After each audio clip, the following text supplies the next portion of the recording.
My stepmother explained every bruise on my body by saying, "She just falls a lot." That lie worked until my teacher ignored my father and called my grandfather instead. When my stepmother repeated her excuse, the teacher noted how strange it was that I only fell after working double shifts. That night, my grandfather's eyes went dark, and he silently decided to rewrite the family legacy, ensuring my stepmother would never see a single dime. My name is Lena Carver. I am 26 years old, and I am standing in the exact spot where I used to try to make myself invisible.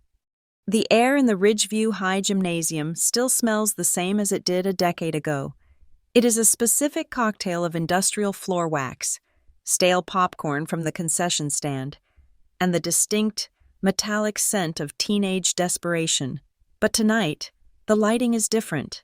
The harsh fluorescent hum has been softened by amber gels over the stage lights, and the scratched wooden bleachers are hidden behind dark velvet curtains rented from the next town over.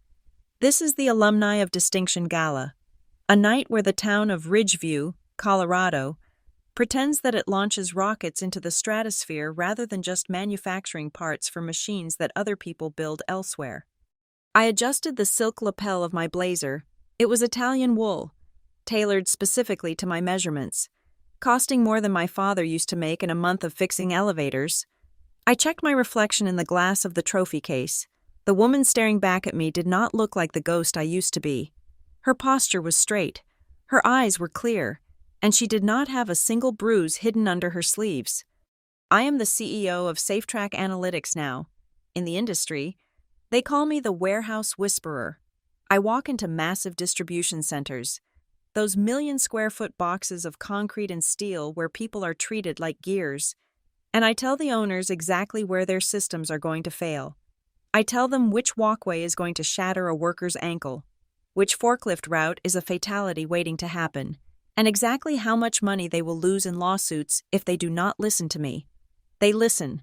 They pay my invoices, which are substantial, because I am never wrong. I am never wrong because I learned the physics of danger on my own skin. I took a breath and stepped through the double doors. The room was full of round tables draped in white linen. I scanned the crowd, my eyes moving with the professional detachment I use when auditing a factory floor. Hazard assessment. Risk analysis. And there they were, the hazard. My father, Mark, and my stepmother, Tessa, were holding court at table number 4, right in the center of the room. They looked perfect. My father was wearing his Sunday suit, the navy one that made him look broad-shouldered and reliable. Tessa was in a shimmering peach dress that caught the light, her blonde hair coiffed into a stiff, unmoving helmet of perfection. She was laughing, her hand resting possessively on the arm of a young man sitting next to her. Evan, my stepbrother. He looked the same as always, soft around the edges, with that easy, unearned confidence of a boy who has never had to wonder if the electricity would be cut off. Tessa was beaming at someone across the table, likely bragging about Evan's latest venture. I could almost hear the script she was reciting. It was the same script she had been writing since we were 10 years old. Evan is the genius. Evan is the star. Evan is the future. I stood in the shadows near the entrance for a moment, just watching them. It was fascinating. Really, to them, I was probably just a footnote in this evening's program. A surprising addition, perhaps, but ultimately irrelevant to the grand narrative of the Carver family success story. They had no idea why I had accepted the invitation. They thought I was here for the applause. They were wrong. I was here for the silence that comes after the applause stops. As I watched Tessa's lips move, a sound initiated in the back of my skull. It was not a voice from the room. It was a memory, sharp and jagged as broken glass. She just falls a lot. That sentence, it was 6 syllables, just 6 syllables, delivered with a casual, breathy laugh. I heard it when I was 12 and came to dinner with a swollen cheekbone. I heard it when I was 14 and walked with a limp for 3 weeks. I heard it when I was 16, standing in the hallway while the neighbors looked at the purple marks on my forearms. Oh, you know Lena. She is so clumsy. She just falls a lot. It was a brilliant defense mechanism. It painted me as defective, uncoordinated, a chaotic element that needed to be managed, while painting Tessa as the long-suffering saint who had to deal with such a difficult child. It erased the reality of the double shifts she forced me to work. It erased the exhaustion that made me stumble. It erased the neglect. It turned my pain into a character flaw. I shook the voice away and began to walk toward the stage. Heads began to turn. This is a small town. People talk.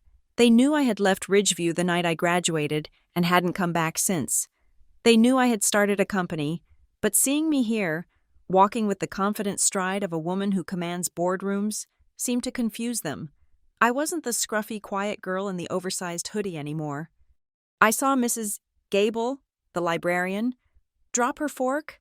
I saw old Mr. Henderson, the hardware store owner, squinting through his bifocals. But I was looking for only two people. I found them at a small table near the front, away from the center of attention. Ms. Rivera. She looked older now, lines etched deep around her eyes, her hair more gray than black, but her spine was just as rigid as I remembered. She was wearing a sensible dark blue dress, looking every bit the retired science teacher who took no nonsense from anyone.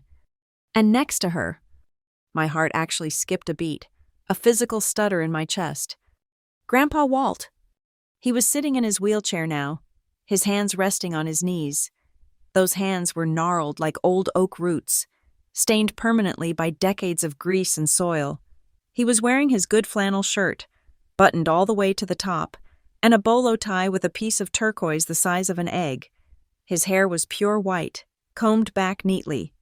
He looked frail.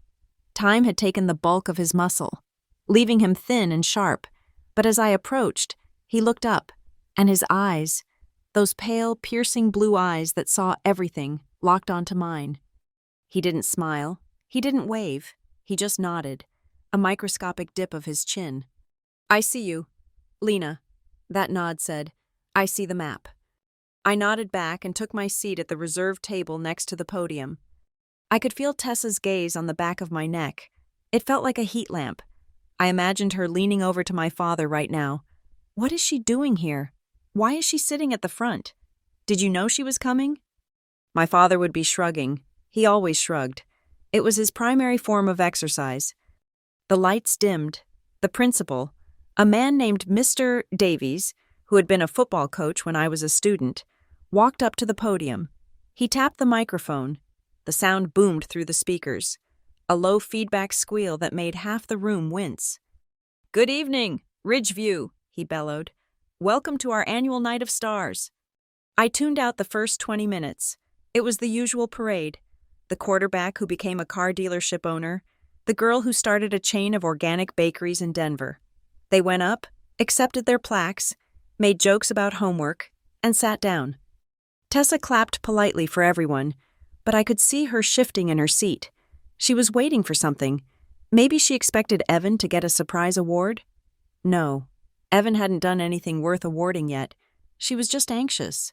She sensed a shift in the barometric pressure of the room. "And now," Mr. Davies said, looking down at his cue cards, "we have a very special honoree, a graduate who reminds us that the path to success isn't always a straight line." I stood up. My legs felt strong. "This young woman," Mr. Davies continued, his voice taking on a respectful tone, "is the founder and CEO of SafeTrack Analytics, a company that has revolutionized industrial safety standards across 3 states. She was named one of the 30 under 30 innovators in Colorado Business Magazine last year." I began to walk up the stairs to the stage. The spotlight hit me. It was blindingly white.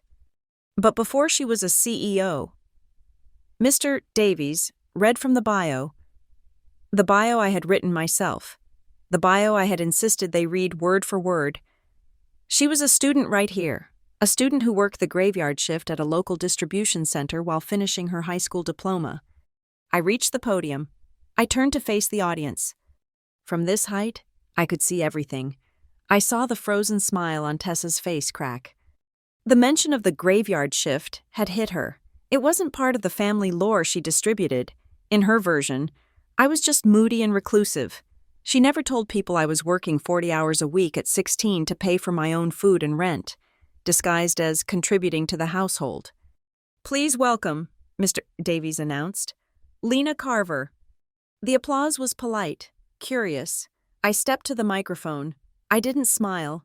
I didn't do the humble wave. I gripped the sides of the podium. "Thank you," I said. My voice was lower than they remembered. It was the voice I used to tell a CEO that his negligence was going to kill someone. It is strange to be back in this gym. The last time I was here, I was 19.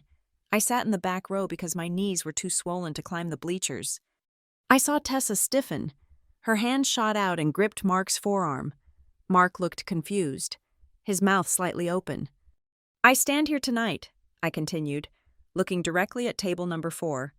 "As a safety expert, my job is to look at a system, a factory, a warehouse, a family, and find the structural weaknesses. I look for the cracks that people paint over.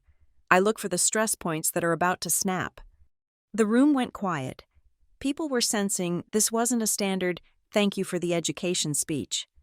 "When I was young," I said, leaning into the mic, "I had a lot of accidents, or at least, that was the story.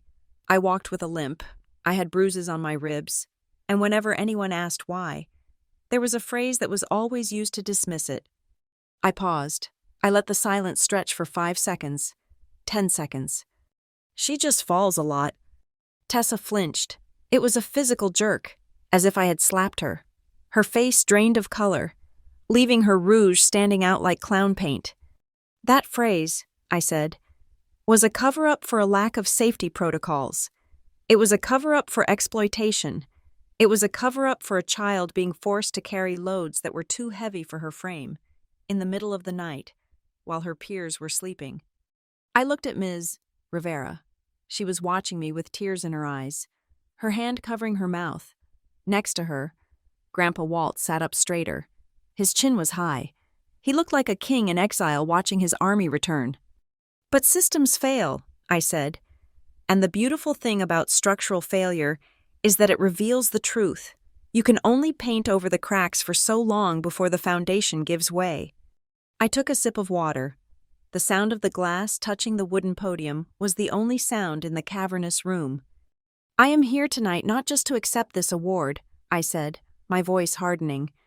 "I am here to thank the one person who didn't believe the lie, the one person who looked at the data, the bruises, the fatigue, the schedule, and realized that the machinery was broken." I pointed to the front table. "Ms. Rivera," I said, "and my grandfather, Walter Carver." The spotlight swung to them. Grandpa Walt didn't blink.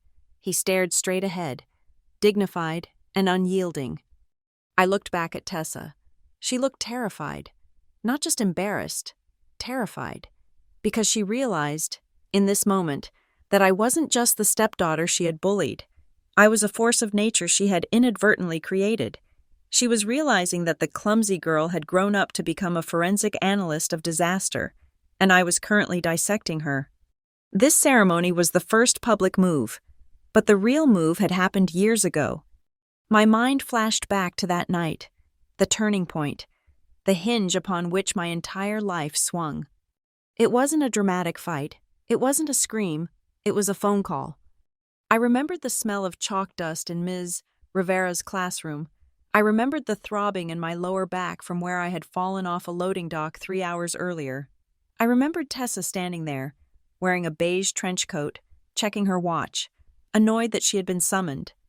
That night, when my stepmother shrugged and said, "She just falls a lot," the teacher did not argue.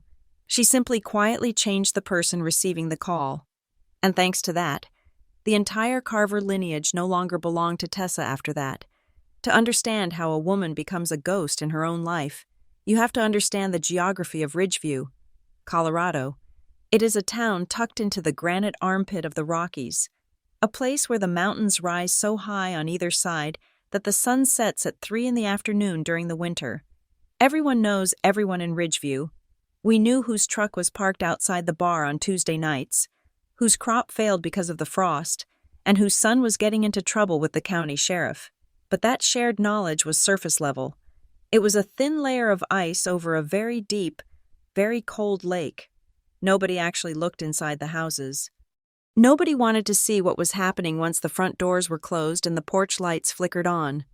I was 10 years old when the geography of my own house shifted. My mother had died 2 years prior, when I was 8. Her death left a silence in our home that my father, Mark, did not know how to fill. My father was an elevator repairman. He spent his days in shafts, managing the mechanics of eaps and downs, greasing cables, ensuring the counterweights balanced the load. He understood tension and gravity in machines, but he had no idea how to handle the tension of a grieving daughter. He was a man who needed instructions, a manual, a schematic. Without my mother, he was just drifting. So when he met Tessa, he didn't just marry a wife, he hired a manager. Tessa was a sales manager for a regional pharmaceutical supply chain. She was efficient. She smelled like synthetic vanilla and hairspray. She had a smile that clicked into place like a deadbolt sliding home. And she came with a son, Evan. Evan was exactly my age, born just 3 weeks after me. In any other story, this would make us twins, partners in crime. In Tessa's story, it made us competitors in a race I did not know I was running. From the very first week they moved into our ranch-style house on Elm Street, the dynamic was established with the subtlety of a sledgehammer. Tessa was the devoted mother to the outside world. She baked cookies for the PTA bake sale. She ironed my father's work shirts. She waved to the neighbors with enthusiastic, two-handed waves. But inside the house, the atmosphere was partitioned. The most brutal symbol of this partition was the dinner table. Our dining room table was a sturdy oak piece that my mother had bought at an estate sale years ago. It was round and solid, but with 4 people, Mark, Tessa, Evan, and me. The spacing was tight. Instead of buying a larger table or squeezing in, Tessa rearranged the seating. She, Mark, and Evan sat on the 3 matching oak chairs with padded seats. I sat on a metal folding chair. It was beige, cold, and sat about 2 inches lower than the other chairs. Every dinner, I had to fetch it from the pantry, unfold it with a metallic clack, and slide it into the gap between the wall and the table leg. It was an auxiliary seat, a temporary fixture. "It is just until we get a new set," Tessa said the first night. But a month passed, then 6 months, then a year. The new set never came. The folding chair became my permanent station. Sitting lower than everyone else meant I had to lift my elbows higher to eat. It meant my chin was barely clearing the tabletop. It meant that, visually and physically, I was not part of the circle. I was an attachment. Dinner conversations were the Evan show. "Evan got an A on his history project," Tessa would announce, ladling pot roast onto my father's plate. The teacher said his diorama of the Civil War was the most detailed she had ever seen. "He is so creative. Mark, he gets that from you." My father would nod, tired from a day in the shafts, and smile at Evan. "Good job, son." "And he made the travel baseball team," Tessa would continue, her eyes shining. "Coach Miller says he has a natural pitching arm. We will need to buy him those new cleats, the ones with the ankle support. They are expensive, $150, but it is an investment in his talent." "Sure," my father would say. "We will make it work." Then, there would be a pause. A obligatory heavy silence where they remembered I was present. "And Lena?" my father would ask, looking at the top of my head. "How was school?" Before I could answer, before I could talk about my math test or the book I was reading, Tessa would jump in. "Oh, Lena was wonderful today," she would say, her voice dropping to a register reserved for pets or slow children. "She was so quiet while I was on my conference call, just sat in her room and didn't make a peep. She is such a good, low-maintenance girl. Aren't you, Lena? Just like a little mouse." That was my praise. I was not creative. I was not athletic. I was low maintenance. I was praised for how little space I took up, for how little noise I made, for how little I cost. I was being trained to be furniture. The only time I felt like I had blood in my veins, and not just sawdust, was when I was at Grandpa Walt's farm. Walt Carver lived 5 miles outside of town on 40 acres of land that was mostly scrub brush and stubborn hay. He was my father's father, but they were nothing alike. While my father was soft and pliable, terrified of conflict, Grandpa Walt was made of iron and bad weather. He didn't talk much. He didn't like town folks, but he liked me. On weekends, when Tessa wanted family time to take Evan to the movies or the mall, activities that somehow never had enough seats in the car for me, I was dropped off at the farm. "Don't get in your grandpa's way," my father would warn. But getting in his way was the whole point. I didn't play with dolls at the farm. I played with engines. Grandpa Walt had a barn full of rusted tractors, old water pumps, and generators that dated back to the Korean War. He didn't treat me like a 10-year-old girl. He treated me like an apprentice. "Lena," he would say, his voice like gravel in a mixer. "Hand me the 3/4-inch wrench. No, not that one. That is 5/8. Use your eyes, girl." I learned the difference between metric and standard before I learned long division. I learned how a combustion engine breathed. Intake, compression, combustion, exhaust. But more importantly, I learned how to see systems. One afternoon, when I was 11, we were walking the perimeter of the north pasture. The wind was whipping down from the peaks, cold and biting. Grandpa was checking the fence line for breaks. I stopped at a section where the wooden post looked fine, but the ground around it was sunken and dark. "Grandpa," I said, pointing, "that post is going to fall." He stopped and looked at it. "Wood looks solid," he grunted. "Wire is tight." "It is not the wood," I said. "Look at the drainage. The water from the hill runs right down that gully. The dirt is mush. If a cow leans on that, the whole post will slide out like a loose tooth." Grandpa Walt stared at the ground. He took the heel of his boot and kicked the base of the post. It wobbled alarmingly, shifting deep in the mud. He hadn't seen the water flow pattern. He had only looked at the wood. He looked at me then. It was a look I starved for. Respect. Not affection, not pity. Respect. "You have got surveyor's eyes," he said quietly. "You see the break before it happens." He put a heavy hand on my shoulder. "Most people only see the disaster after the dust settles. You see the crack in the wall while the house is still standing. That is a gift. Lena, don't let anyone tell you it is just being nervous." That validation felt like oxygen. I hoarded it. I carried it back to town like a secret weapon. But the problem with seeing cracks is that once you start, you cannot stop. And the house on Elm Street was full of them. I started noticing things at home. Dangerous things. "Tessa," I said one evening, standing in the kitchen while she chopped vegetables, "the outlet behind the toaster is buzzing. I heard it pop when you plugged the blender in. The wiring is loose." Tessa didn't even look up. "Don't be dramatic. Lena, it is just an old house." "But it smells like ozone," I insisted. "If you run the microwave and the toaster at the same time, it could arc. It could start a fire." She slammed the knife down. "Stop it. You are always trying to scare us.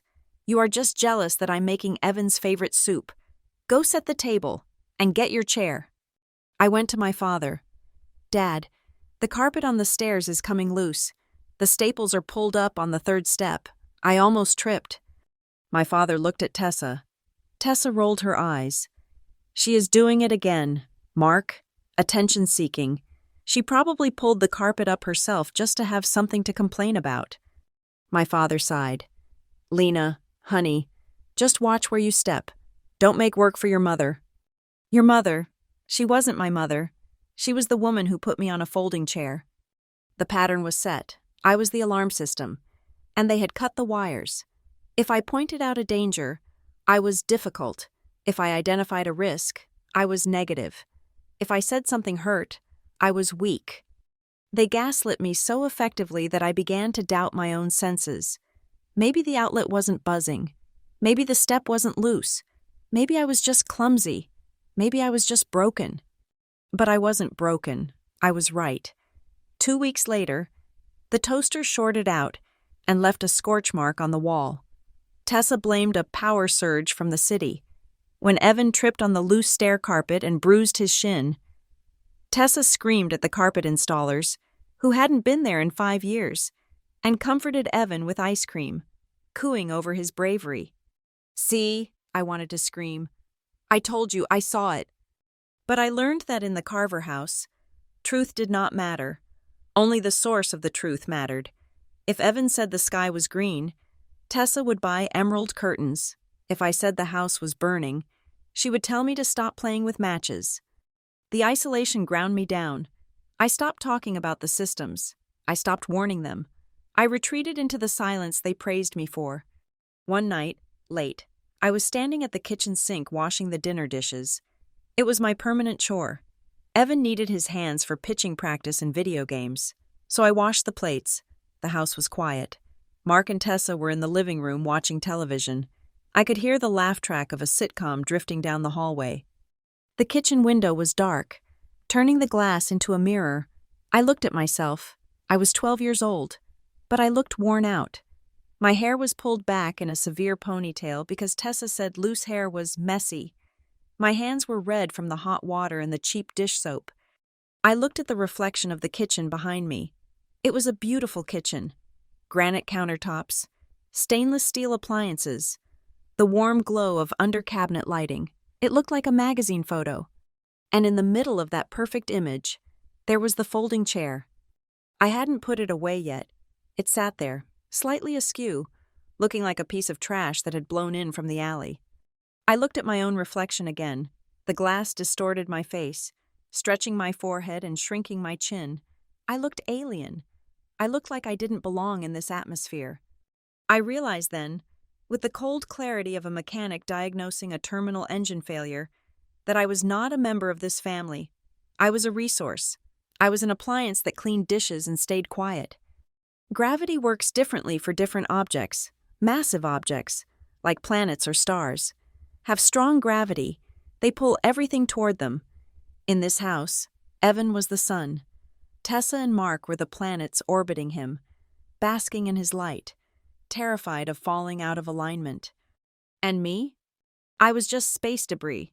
I was floating in the void, untethered, drifting further and further away with every rotation. "Lena!" Tessa's voice cut through the air from the living room. "Did you scrub the roasting pan? Don't leave grease on it like last time." I didn't answer. I just scrubbed. I scrubbed until my knuckles were white. "You have surveyor's eyes," Grandpa Walt had said. I looked at the folding chair one last time. I saw the system clearly now. I saw the hierarchy. I saw the unfairness built into the very architecture of our daily lives. I turned off the faucet. The silence rushed back in. "It seems," I whispered to the distorted girl in the window, "that in this house, only the things that belong to Evan have any gravity." I dried my hands. I folded the chair. I slid it into the crack between the wall and the heavy oak table. I disappeared into the dark hallway, walking carefully, testing every step, because I knew that if I fell here, nobody would catch me. They would just say I was clumsy. And they would be wrong. I wasn't clumsy. I was just walking on a floor that was tilted against me. 19 years old is a strange age to be in high school. Most people my age were already sophomores in college. They were posting pictures of dorm parties and late-night study sessions with pizza boxes stacked to the ceiling. My stepbrother, Evan, was one of them. He was at the state university, living in a suite that my father paid for, complaining about 8 o'clock classes on Monday mornings. I was not in a dorm. I was in the Ridgeview Adult Learning Center, a repurposed annex of the public library where the fluorescent lights hummed with a sound like trapped insects. I was 19 because I had lost 2 years of school after my mother died, simply forgetting to go, forgetting to care, until the system spat me out. Now, I was clawing my way back to a diploma, one night class at a time. But before I could sit in that classroom, I had to survive the shift. My day started at 4 in the afternoon at Mountain Ridge Fulfillment. It was a massive, corrugated metal box on the edge of town, a place where the air always smelled of cardboard dust and diesel exhaust. My job title was picker, which sounded gentle, like picking flowers. It was not gentle. It involved walking 14 miles a shift on concrete floors, pushing a heavy metal cart, and racing against a digital clock that counted down every second I took to locate a barcode. My body was a map of that warehouse. My shins had permanent purple welts from where the metal carts kicked back if you stopped too suddenly. My hips were bruised from slamming into the corner of the shelving units when I tried to make tight turns to shave seconds off my time. My fingers were covered in paper cuts that never healed because the cardboard sucked the moisture right out of my skin.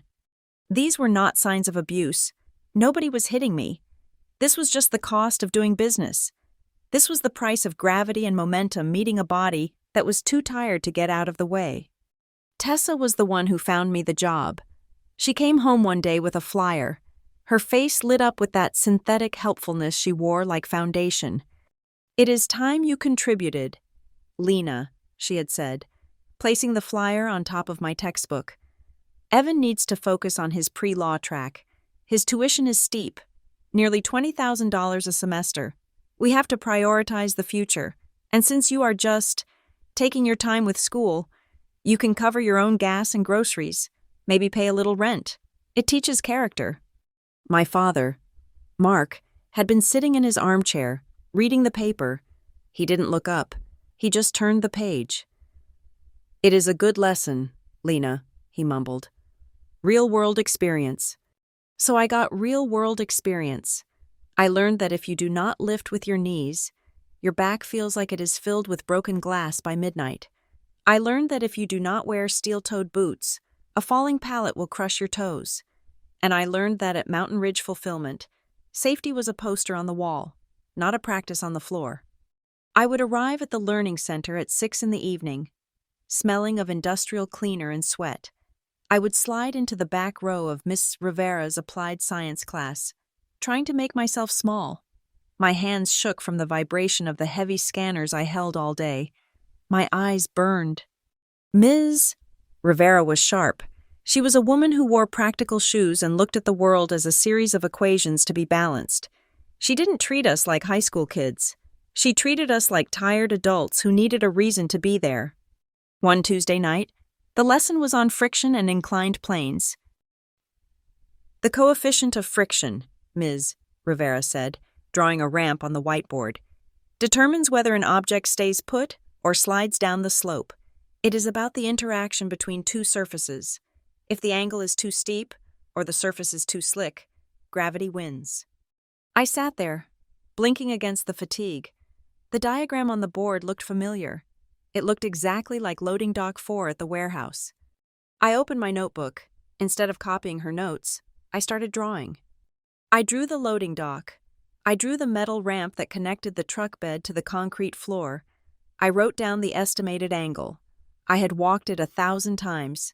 It was steeper than the other docks, because the pavement outside had sunk over the years. Then I drew the texture of the metal. Smooth steel, worn down by years of forklift tires. I added variables: rain, leaking hydraulic fluid, speed of the cart. I was so absorbed in the sketch that I didn't notice Ms. Rivera standing over my desk until her shadow fell across the paper. I flinched, covering the page with my arm. "I am listening," I said quickly. "I was just taking notes." "Let me see," she said. Her voice wasn't angry, it was curious. I moved my arm. She looked at the drawing. It was a mess of arrows and calculations, but it was accurate. I had calculated the failure point. "This isn't the example from the book," she said. She tapped the paper. "Where is this?" "Work," I said. "Loading dock 4. When it rains, the forklift tires spin because the angle is 6 degrees too steep for the grip tape they use. They tried to paint over it with textured paint, but the paint wore off in 2 weeks. Ms. Rivera looked at me. Then she looked at my hands. She saw the fresh scrape on my knuckles where a box cutter had slipped. She saw the bruise blooming on my forearm where a crate had fallen. "You calculated the vector force," she said softly. "You understand why it fails." "I feel why it fails," I corrected her. "My knees tell me the angle is wrong every time I push a cart up it." She pulled a chair over and sat down next to me. The rest of the class was working on a worksheet. "How many hours are you working, Lena?" The question was dangerous. If I told her the truth, that I was pulling 50 hours a week while trying to finish school. She might call my father. She might tell him I couldn't handle it, and Tessa would say I was weak. Tessa would say I was ungrateful. "It is normal," I said, looking away. "Just 20 or 30 hours, part-time." "Your eyes are red," Ms. Rivera observed, "and you are favoring your left side. Are you sure it is just part-time?" "I am fine," I said, closing the notebook. "I just want to get my diploma." I went home that night and walked into the kitchen to get ice for my wrist. Tessa was there, drinking herbal tea. She saw the purple mark on my arm. "Oh, Lena," she sighed, shaking her head. "Another one? You are so clumsy. I watched you walk into the doorframe yesterday. You just have no spatial awareness. It is like you are made of butterfingers." "It wasn't a doorframe," I said, my voice quiet. "It was a conveyor belt that jammed." "Fumbles," she said, talking over me as my father walked in. "That is what we should call you. Mark, look at her. She is covered in marks again. She just falls a lot, always tripping over her own feet." Mark looked at my wrist. He looked tired. He didn't want a conflict. He didn't want to ask why his 19-year-old daughter looked like she had been in a prize fight. "Be careful, Lena," he said, opening the fridge. "Workplace accidents raise insurance premiums. We don't want you getting fired for negligence." Negligence, that was the word. But they thought the negligence was mine. 2 weeks later, the math on my notebook page came to life. It was 2 a.m. I was on the end of a double shift because the warehouse manager, a man named Gary who chewed tobacco and hated paperwork, said they were short-staffed. "We need the truck loaded by 3, Gary had barked. "Move it, Carver." I was moving a pallet of detergent. It weighed about 400 pounds. I was pushing it toward the staging area near the conveyor system. I didn't see the puddle. One of the forklifts had been leaking oil for days. I had told Gary about it 3 times. "The seal is broken," I had said. "It is dripping." Gary had told me to stop whining and just throw some sawdust on it, but they were out of sawdust. My right boot hit the oil. It happened fast, but in my head, it felt like slow motion. I felt the friction coefficient drop to 0. My foot slid out sideways. My body twisted to try and catch the balance, but the momentum of the 400-pound cart was still moving forward. I went down hard. My hip hit the concrete first, then my shoulder, and finally, my lower back slammed into the steel upright of the shelving unit. The breath left my lungs in a wet gasp. The cart kept moving, scraping the skin off my shin before crashing into the rack. I lay there on the cold concrete, staring up at the high bay lights. The pain in my back was white and hot, radiating down my leg. Gary was there in 10 seconds. He didn't ask if I could move. He looked at the detergent boxes to see if they had burst. "Damn it, Carver," he hissed. "Look at this mess." I tried to sit up. The world spun. I slipped, I wheezed. "The oil. I told you about the oil." Gary looked around. The warehouse was mostly empty at this hour. He knelt down, but not to help me. He leaned in close, smelling of stale tobacco. "You tripped," he said firmly. "You were rushing and you tripped over your own feet. This isn't a reportable incident. If we file a report, we have to drug test you, suspend you pending investigation, and it goes on your permanent record. You want that? You want to be unhireable?" He was lying. I knew he was lying, but I was 19, lying on a dirty floor, and I needed the paycheck to pay Tessa the rent for my own bedroom. "Get up," he said. "Clock out. Go home. Take some ibuprofen. Don't come back until you can walk straight." He didn't offer me a ride. He didn't call an ambulance. He sent me out into the parking lot at 2:30 in the morning with a back that felt like it was on fire.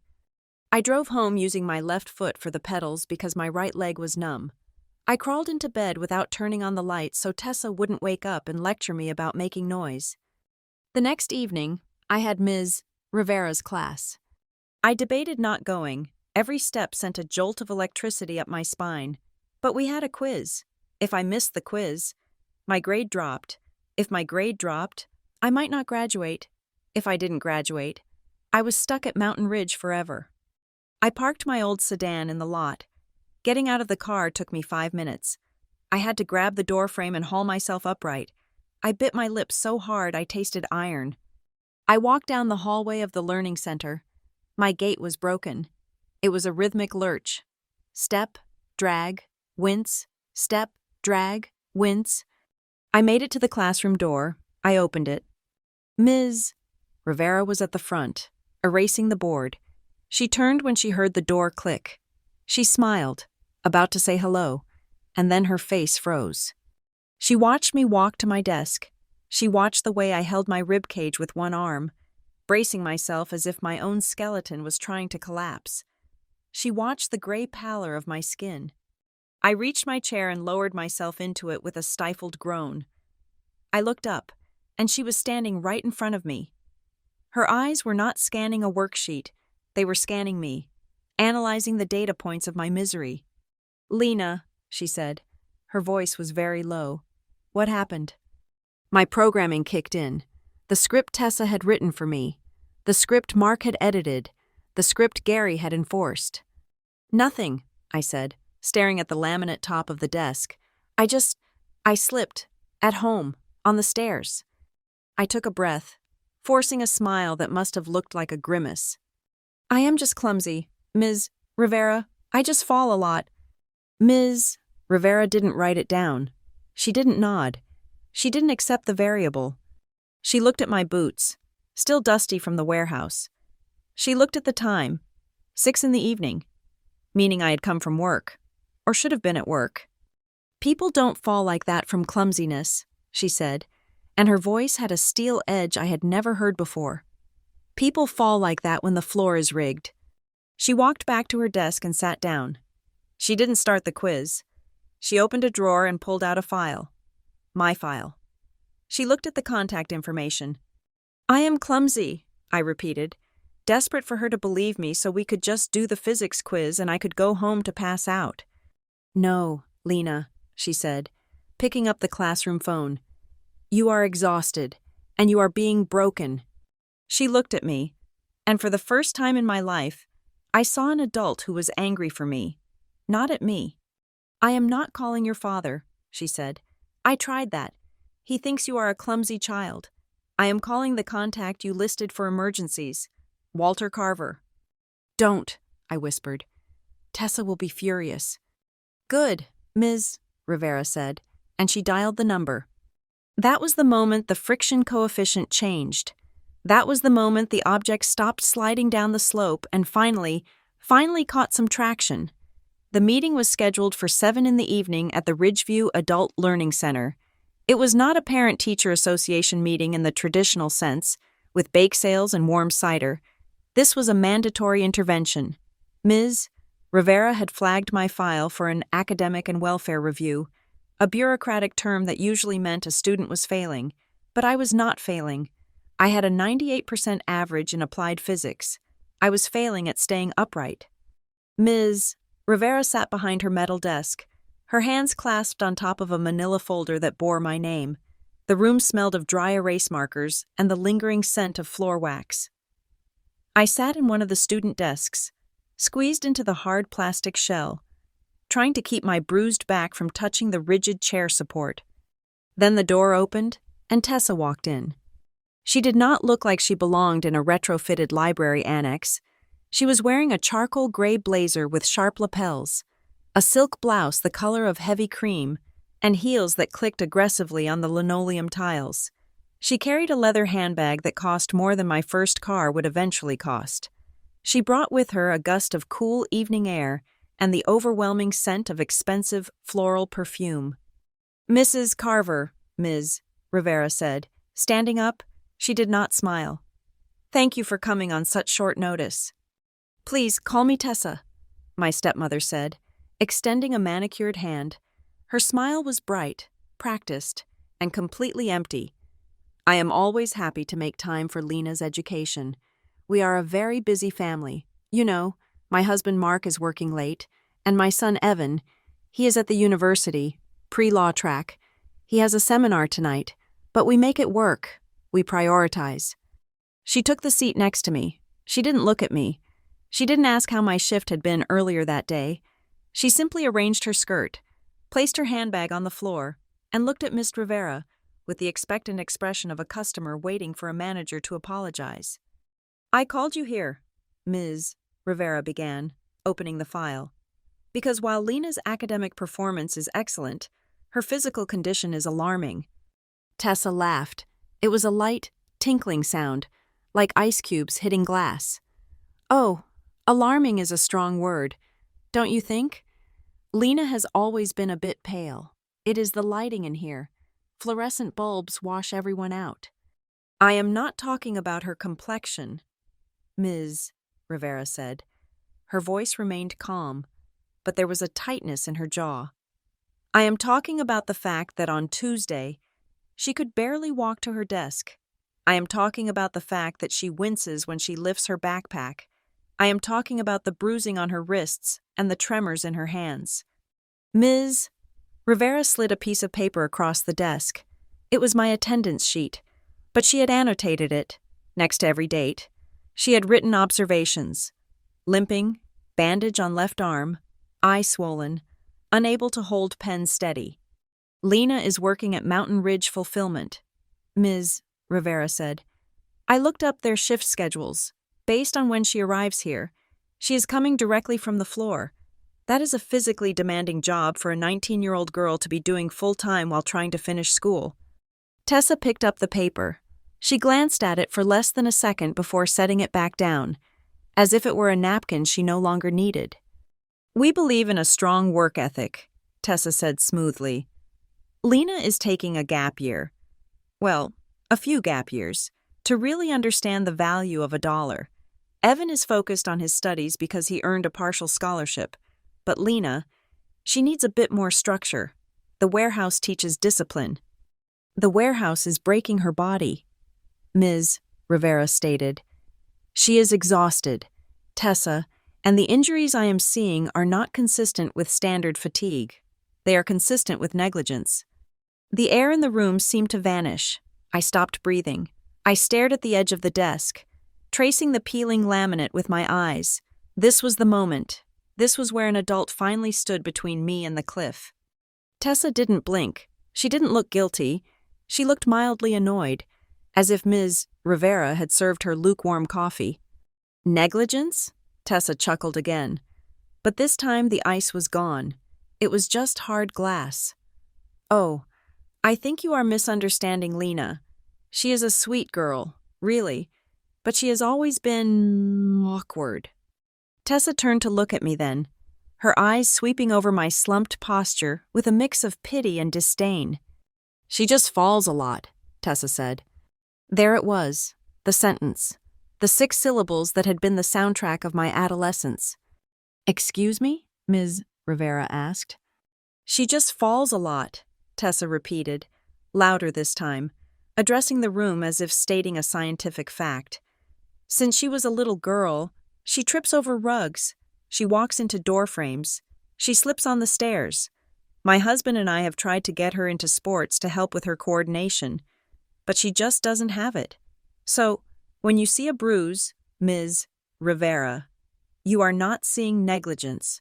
You are seeing Lena being Lena." I sat there, shrinking. I felt my shoulders curve inward. I felt my spine collapse against the back of the chair. I was doing it again. I was folding myself up. I was becoming the metal chair at the dinner table.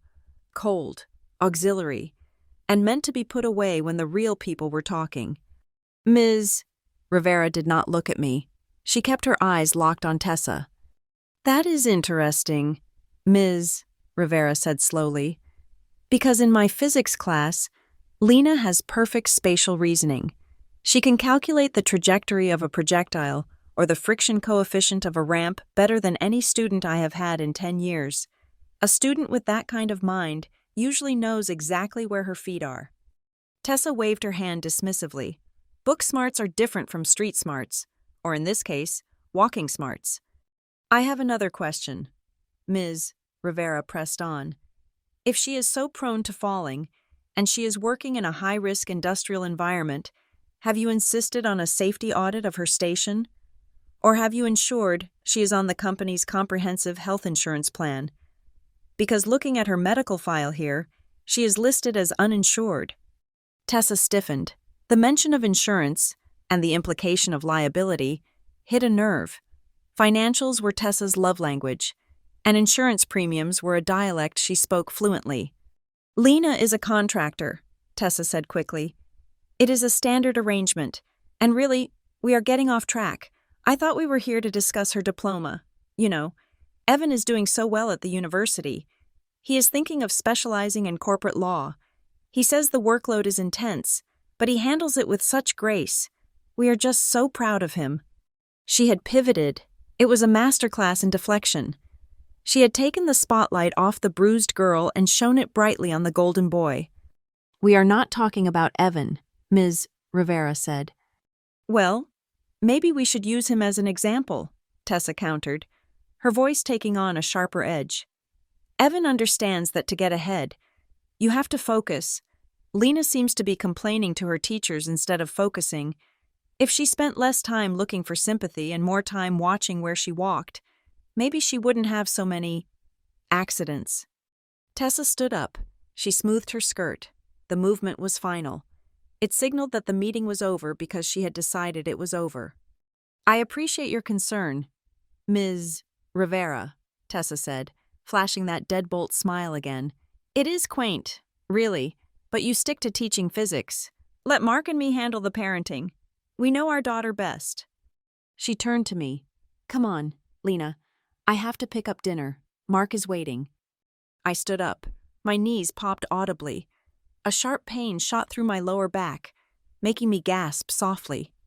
Tessa didn't wait. She was already at the door. Hurry up. Don't drag your feet. She walked out into the hallway. I looked at Ms. Rivera. I wanted to say something. I wanted to say I am not clumsy. I wanted to say the floor is covered in oil. I wanted to say help me. But the habit of silence was a thick gag.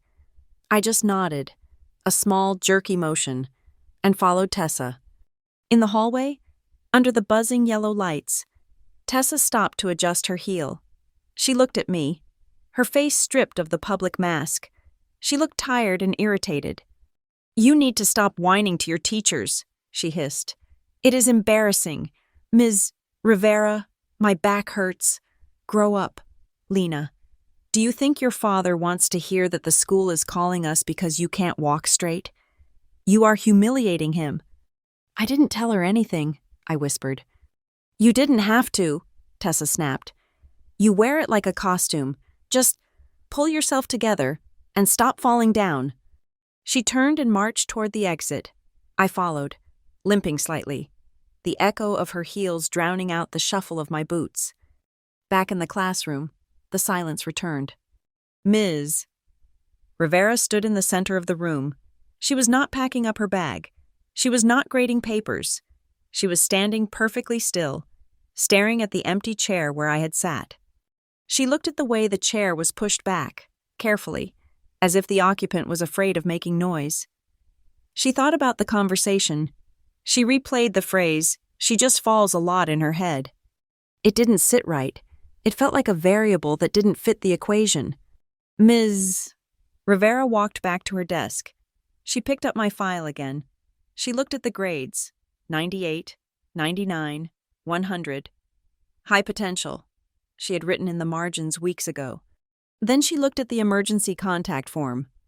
The primary contact was Mark Carver, father. The secondary contact was Tessa Carver, stepmother. But there was a third line. It was written in a different pen, in handwriting that was slightly shakier, as if I had added it hastily when no one was looking. Walter Carver, grandfather, farm outside Ridgeview. Ms. Rivera looked at the clock on the wall. It was 7:45. She looked at the phone on her desk. It was a beige landline, the kind with a coiled cord. She knew the protocol. The protocol was to call the parents. The protocol was to respect the legal guardians. The protocol was to accept the explanation that the family provided and move on. Ms. Rivera reached out and picked up the receiver. She did not dial Mark. Mark was the planet orbiting Tessa. Mark was a dead end. She dialed the number for the farm. The line rang 4 times. It was a heavy mechanical ring. Then, a voice answered. It sounded like grinding stones. "Yeah, who is this?" "Ms." Rivera took a breath. She gripped the phone tighter. "Hello, Mr. Carver?" she said. Her voice was steady, clearer than it had been all evening.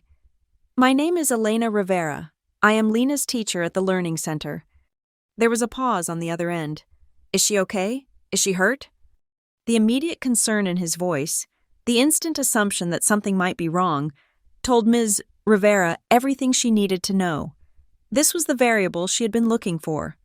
"She is walking," Ms. Rivera said carefully, "but I am calling you because I don't think she can keep walking much longer."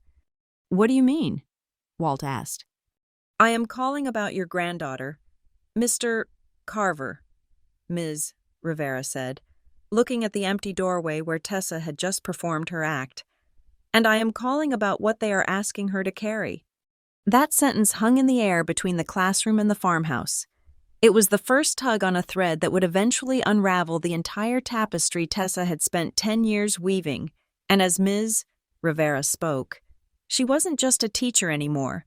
She was the first ally in a war I didn't even know was about to start. 3 days after the meeting where my stepmother called me clumsy, I was sitting in the last row of the classroom, staring at the clock. It was 4:15 in the afternoon. The bus to the Mountain Ridge warehouse left in 20 minutes. My stomach was doing that slow, rolling flip it always did before a shift, a biological reaction to the anticipation of 12 hours of standing on concrete. I was already calculating the logistics.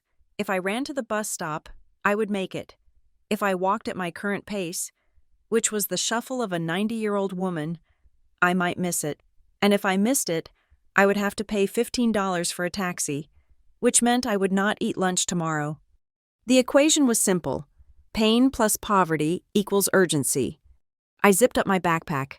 My shoulders screamed in protest. I gripped my teeth, preparing to stand up. Then, the classroom door opened.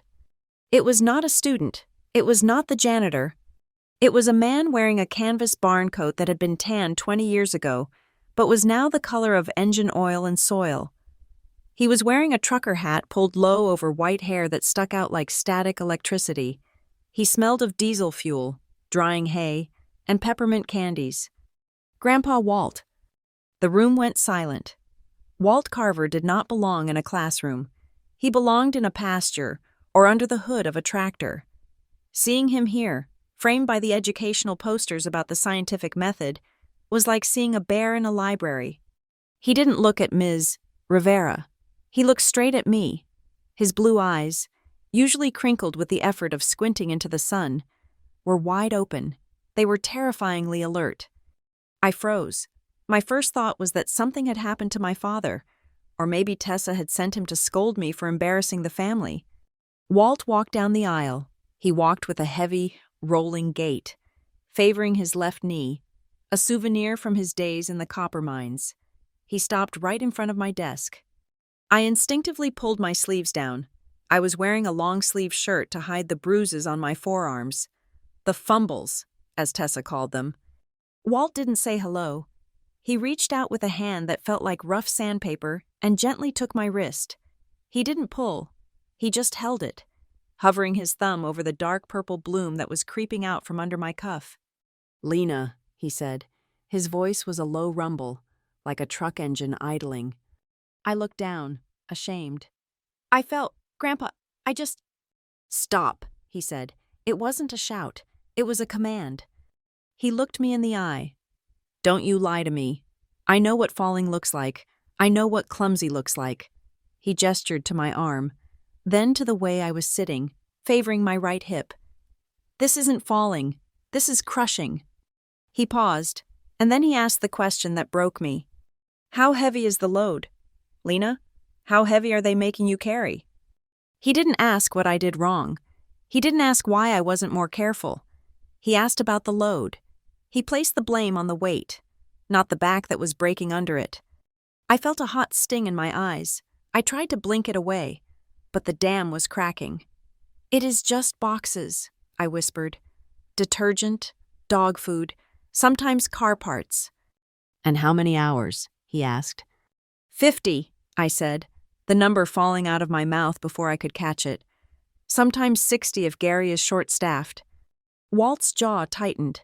A muscle feathered in his cheek. He let go of my wrist, but he didn't step back.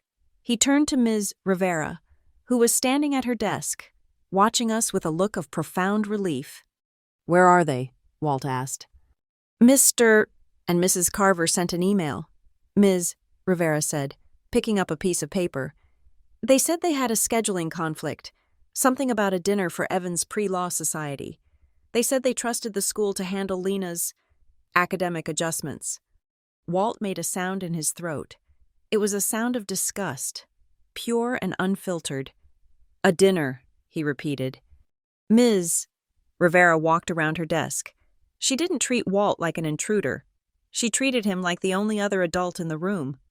Mr. Carver, she said, I want to show you something. She laid out my file. She laid out the quiz from last week, the one with the perfect score. She laid out the drawing I had made of the loading dock.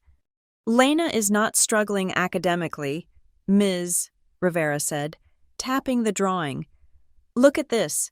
She sketched a force vector diagram of her workplace during a lecture on friction. She didn't just draw it, she solved it. She identified that the slope of the ramp combined with the fluid leakage creates an inevitable failure point. Walt leaned over, putting his glasses on. He studied the sketch. He traced the lines I had drawn. She has a systems mind, Ms. Rivera said. She sees risk before others do. She sees the invisible mechanics of how things break. That is a rare gift. Mr. Carver, engineers study for years to learn that instinct. Lena has it in her bones. She looked at me, then back to him. But right now, Ms. Rivera said softly, they are burning her out. She is exhausted. If she stays in that warehouse, one of two things will happen. She will either quit school because she is too tired to think, or she will have an accident that she cannot walk away from. Walt stared at the drawing for a long time. The silence in the room was heavy. Outside, I heard the bus hiss and pull away from the curb. I had missed it. I missed the bus, I said, panic rising in my chest. Tessa is going to ask why I'm late. I lose the hourly bonus if I clock in late. Walt took off his glasses. He folded them and put them in his pocket. You are not taking the bus, he said, and you are not going to the warehouse. But the rent, I stammered. Tessa said, get your things, Walt said. I looked at Ms. Rivera. She nodded.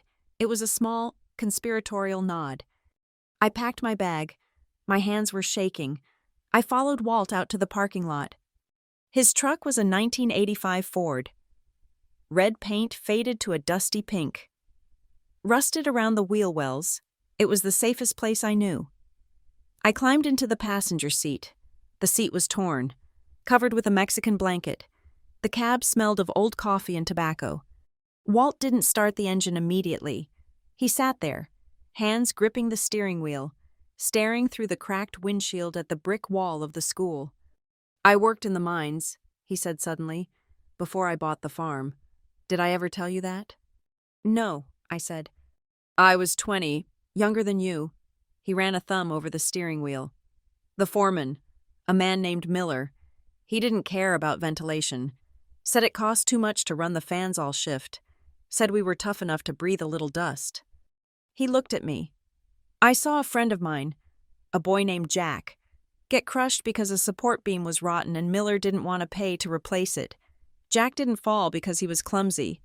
Lena, Jack fell because the system was designed to save money, not men. Walt's voice was steady, but his eyes were wet. I swore then, he said, that I would never let anyone I loved work in a place that didn't value their life. And then, he hit the steering wheel with his palm.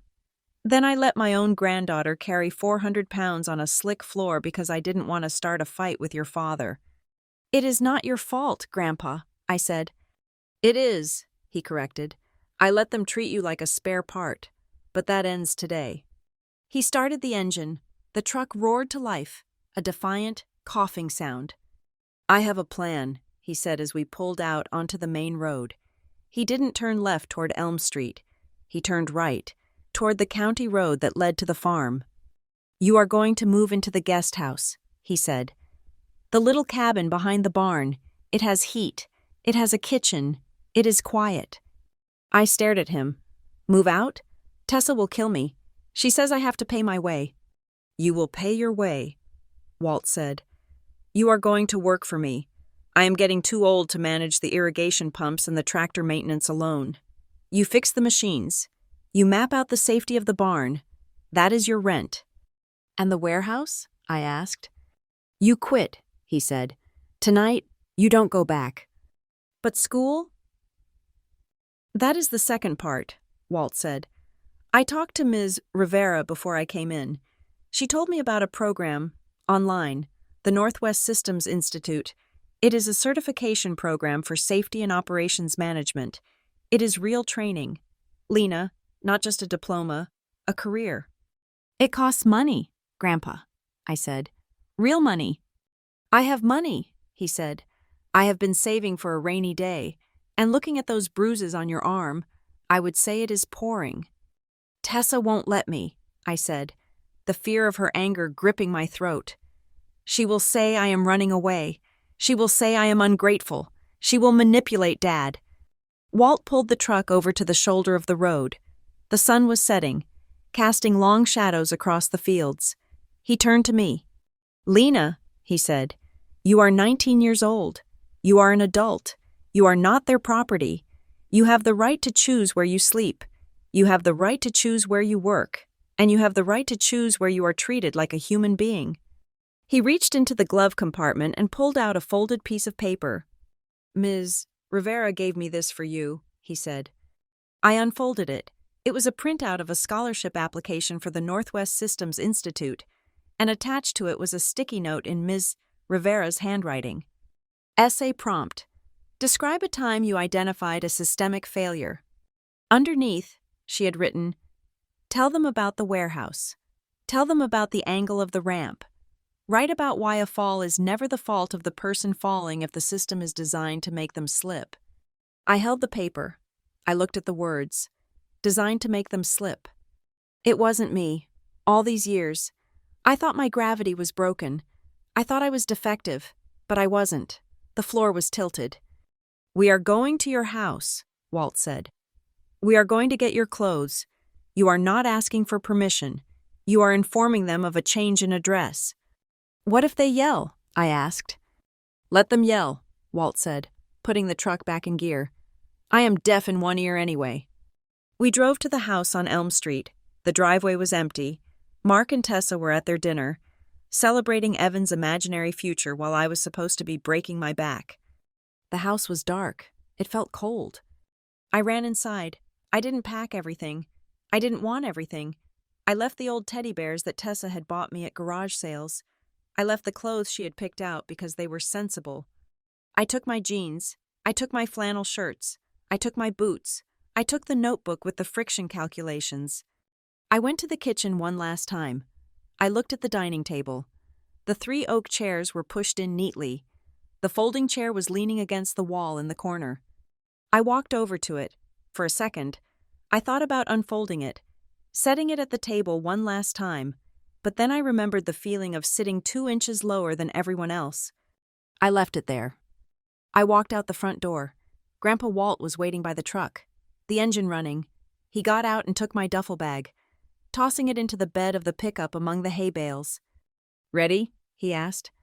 "Ready," I said. I climbed into the cab. As we backed out of the driveway, I looked at the house. It looked perfect from the outside. The lawn was manicured. The windows were clean. It was a beautiful, dangerous machine. Walt shifted gears. The truck rumbled down the street, carrying us away from the gravity of the Carver house. "By the way," Walt said, reaching into his pocket and pulling out a peppermint candy. He handed it to me. "I looked at that post in the north pasture, the one you warned me about when you were 11. "Yeah?" I unwrapped the candy. "It fell last winter," he said. "Right where you said it would. I should have listened then." He looked at me, and for the first time in years, I saw a smile that reached his eyes. "I am listening now, surveyor." We drove into the dark, but for the first time in my life, I wasn't afraid of the night. I was just moving toward a different kind of light. The guest house behind Grandpa Walt's barn was not a palace. It was a converted tack room with drafty windows and a floor that slanted slightly to the west. But for the first time in my life, the space belonged entirely to me. There was no folding chair. There was a sturdy pine table that Walt had built himself, and that table became the headquarters of my new life. My days developed a rhythm that felt less like labor and more like rehabilitation. In the mornings, before the sun hit the peaks of the Rockies, I was out in the barn with Walt. But we were not just mucking stalls or stacking hay. We were running an experiment. "If a horse kicks this gate," I told Walt one morning, pointing to a rusted hinge on the south stall, "the metal fatigue suggests it will snap at the fulcrum. The gate swings out, hits the tractor tire, and bounces back into the horse." Walt looked at the hinge. He pulled a pair of pliers from his belt and wiggled the metal. It groaned.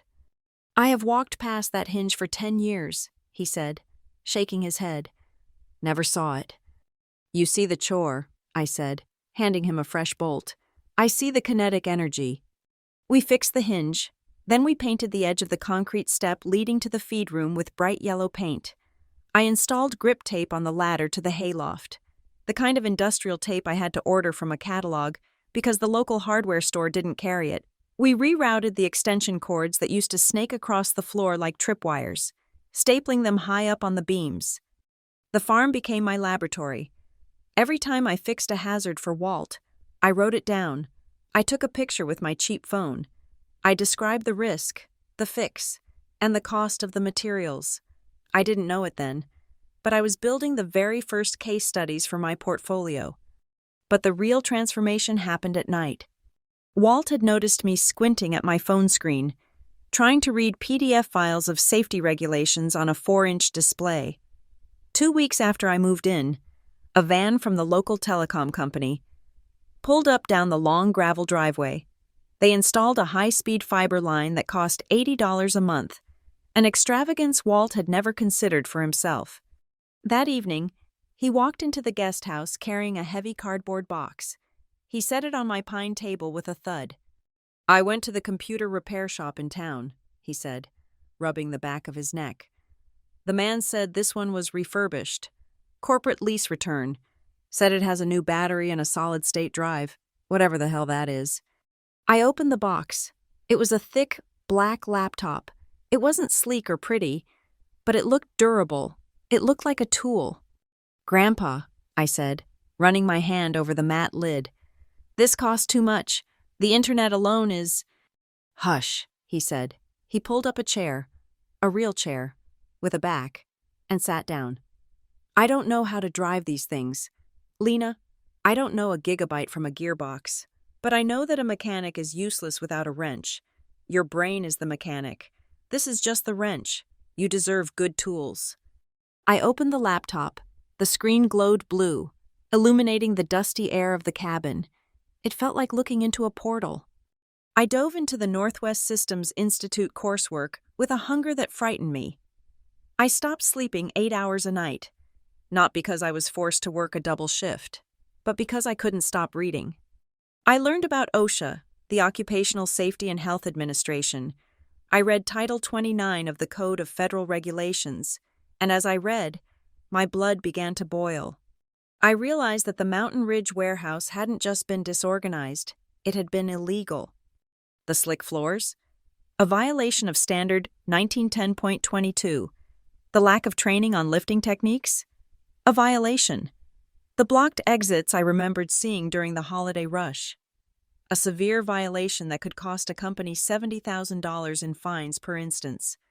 I sat there at 2 a.m, drinking coffee that tasted like mud, realizing that every bruise on my body wasn't a sign of my clumsiness. It was evidence of a crime.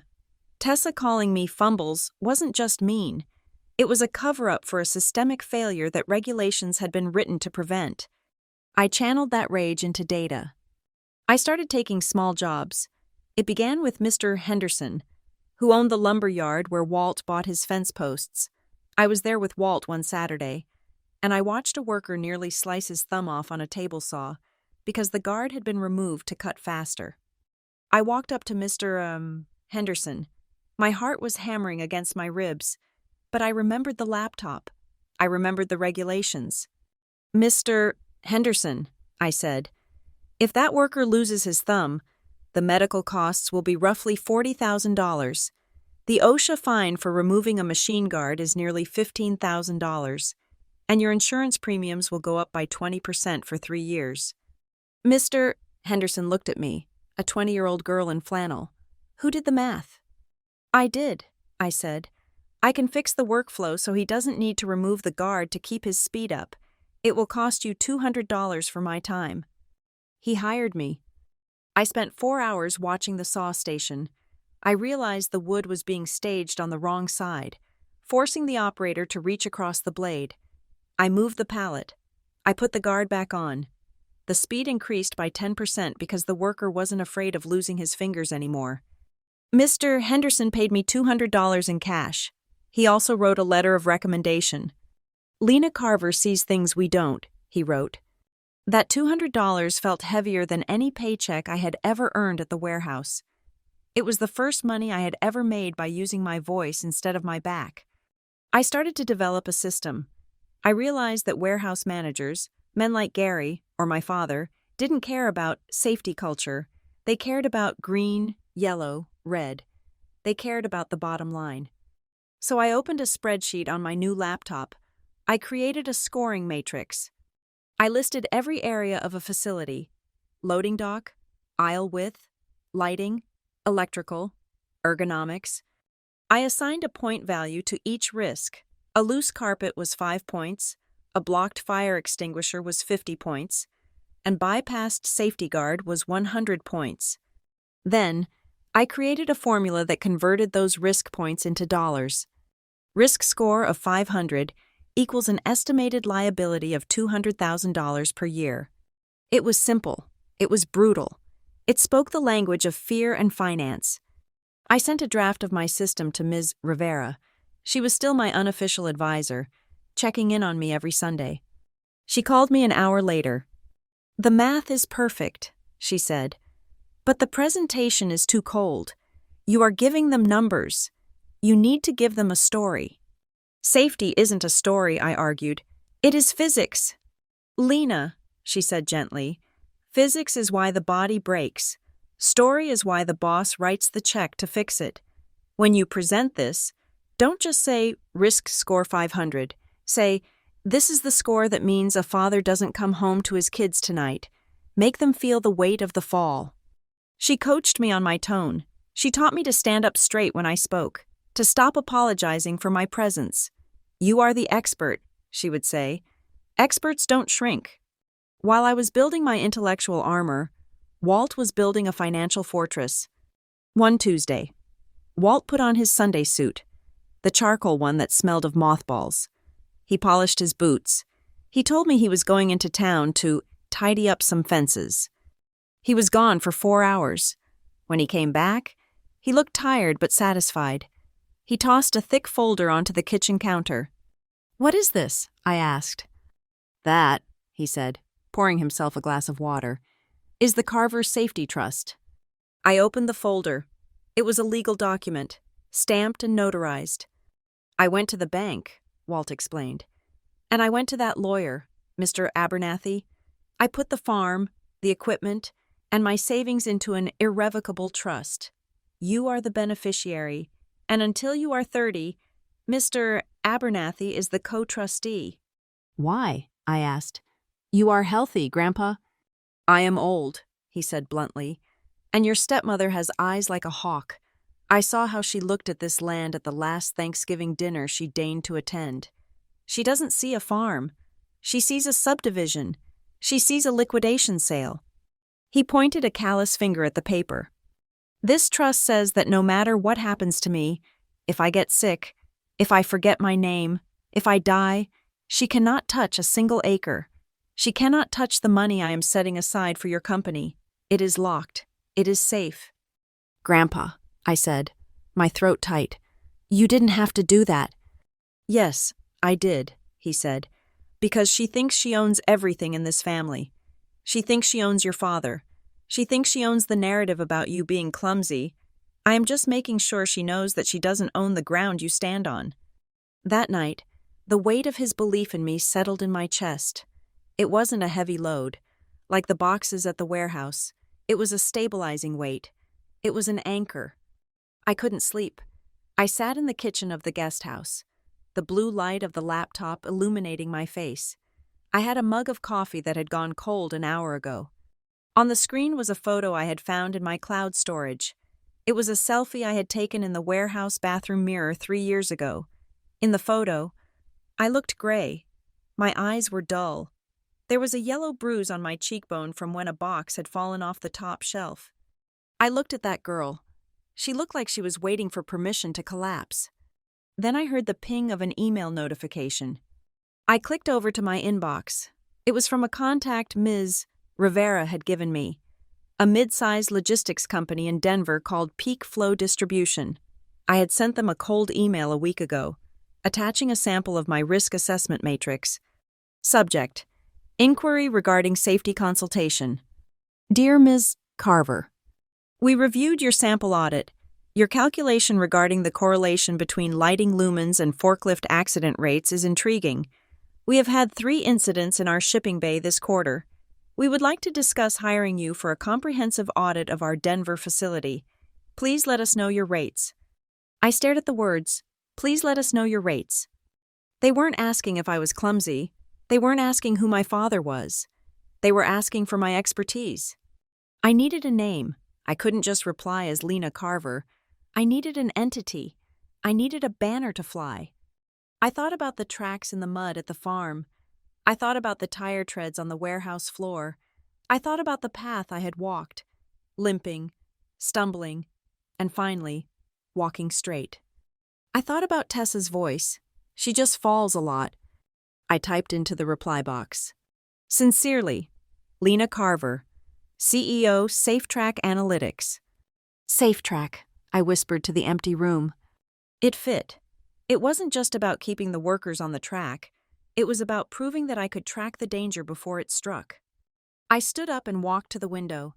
I could see the main house of the farm, dark and silent. I could see the silhouette of the barn against the stars. I walked over to the main house and let myself in the back door. Walt was asleep in his recliner in the living room, the TV playing a rerun of an old western at low volume. I shook his shoulder gently. "Grandpa?" He snorted and opened his eyes. "What, is the barn on fire?" "No," I said, crouching down beside his chair. "I got an email from Denver. They want to hire me." He rubbed his eyes, blinking. A slow smile spread across his face, cracking the weathered skin. "They do?" "Yes," I said, and I named the company. "What did you call it?" SafeTrack Analytics, I said. Because for years, Tessa told everyone I couldn't keep my footing. She told everyone I was unstable. It is time I showed them that I am the only one who knows how to stand. Walt chuckled. It was a dry, rasping sound that turned into a full-bellied laugh. He reached out and patted my cheek. SafeTrack, he repeated.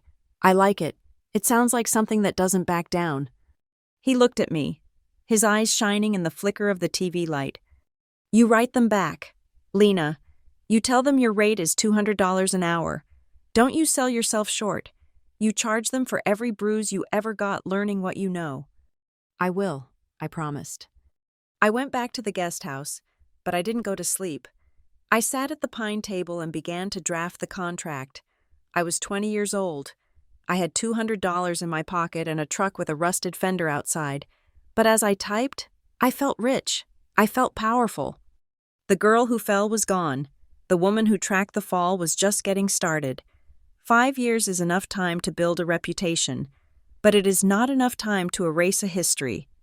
By the time I was 25, SafeTrack Analytics had grown from a laptop on a pine table to a legitimate operation.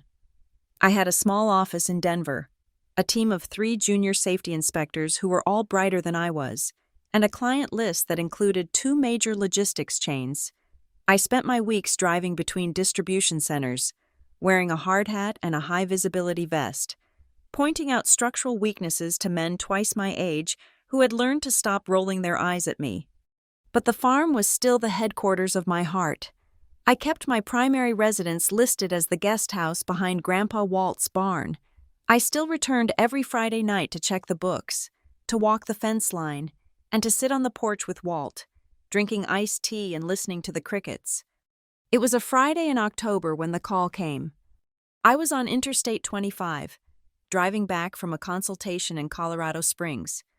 My phone buzzed on the dashboard mount. It wasn't Ms. Rivera, and it wasn't one of my employees. It was a number I didn't recognize. "Is this Lena Carver?" a voice asked. It was professional, clipped, and smelled of antiseptic even over the cellular connection. "Speaking," I said, turning down the radio. "This is the emergency intake nurse at Ridgeview General. Your grandfather, Walter Carver, was just brought in by ambulance. He suffered a cerebral event, a stroke." The highway blurred. My hands gripped the steering wheel so hard the leather creaked. "Is he alive?" I asked. "He is stable," the nurse said, "but he is unconscious. You are listed as a contact, but we have already notified his son, Mark Carver. They are en route." "I am 20 minutes away," I said. "Don't let anyone sign anything until I get there." I hung up and floored the accelerator. The speed limit was 75. I did 90. When I sprinted through the automatic doors of the emergency room, the air hit me first. It was the smell of rubbing alcohol and floor wax, a scent that triggered a deep, primal panic. I hated hospitals. They were systems designed for failure management, places where the human machine had already broken down. I found the room. It was at the end of a long hallway. But I didn't go in immediately. I stopped just outside the door because I heard a voice that made my blood turn to ice. "He is 78, Tessa was saying. Her voice was smooth, reasonable, and laced with a performative sorrow. "We have known for a while that he was declining. It is just, well, it is a lot for Mark to handle. Mark is so sensitive. He falls apart in these situations." I peered around the doorframe. Grandpa Walt was lying in the bed, hooked up to monitors that beeped with a rhythmic, terrifying slowness. His face was slack on one side, his eyes closed. He looked small. The man who had built fences and fixed tractors looked like he had been deflated. Standing at the foot of the bed was Tessa. She was wearing a pristine beige cardigan and pearls. She didn't look like someone who had rushed to the hospital. She looked like someone who had dressed for a board meeting. Next to her was a man in a suit. Not a doctor, but a hospital administrator or a social worker, and sitting in the corner chair, head in his hands, was my father, Mark. "I understand," the administrator said, "but without a power of attorney on file, we have to look to the next of kin for medical decisions." "That is Mark," Tessa said quickly, placing a hand on my father's shoulder. She squeezed it, not in comfort, but in ownership. "But as I said, Mark is overwhelmed. He wants me to handle the paperwork. We need to discuss the long-term care options immediately. The doctor said he might have significant cognitive impairment. We cannot take him back to that farm. It is dangerous." "We were thinking," Tessa continued, her voice lowering to a conspiratorial whisper, "that it might be time to liquidate the asset to pay for a facility. There is a wonderful assisted living center in Greeley. It is very cost-effective." Liquidate the asset, cost-effective. She wasn't talking about a patient. She was talking about a line item. I walked into the room. "He is not going to Greeley," I said. The room went silent. Tessa turned. Her eyes widened for a fraction of a second before the mask slammed back into place. "Lena," she said, her voice dripping with artificial relief. "Oh, thank goodness you made it. We were so worried. Look at you, rushing in from wherever you work these days." She stepped toward me, opening her arms for a hug I did not return. I sidestepped her and went straight to the bedside. I took Walt's hand. It was warm, but his grip was gone. "I am here, Grandpa," I whispered. "Lena," Tessa said, her tone sharpening slightly. "We are discussing serious matters with Mr. Henderson here. Adult matters." I turned to face her. "I am 25. Tessa, I own a company that audits industrial liability. I think I can handle a conversation about care facilities." I looked at the administrator. "My grandfather has a plan. He has a trust, and he has expressed very clearly that he wants to stay on his land." Tessa laughed. It was that same dismissive sound from the parent-teacher conference 6 years ago. "Oh, Lena, a trust?" Walt was confused half the time. He scribbled things on napkins. "We are talking about legal reality here. Mark is his son. Mark has the authority." She looked at my father. "Tell her, Mark." Mark looked up.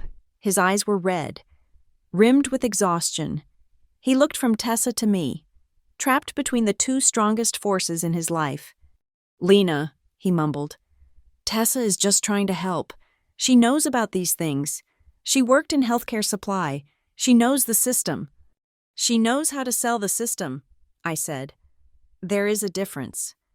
Tessa's smile vanished. "Listen to me," she hissed, stepping close so the administrator wouldn't hear. "This is not one of your little safety inspections. This is a family crisis. Your grandfather is incapacitated. Someone needs to have access to his accounts to pay these bills. Do you have $50,000 for a stroke unit stay? No? Then step aside and let the adults handle the finances. We need to get the power of attorney signed while he is, well, we need to petition for it." "He is not dead," I said, my voice shaking with rage. "He might as well be, legally," Tessa said coldly.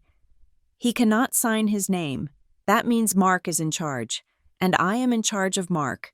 So unless you want to pay for this entire hospital wing, go sit in the hallway." She turned back to the administrator, her face softening instantly. "I am so sorry. Emotions run high. She is the granddaughter, very attached, but she doesn't understand the financial realities." I stood there, looking at my father. He looked down at his shoes. He was letting her do it.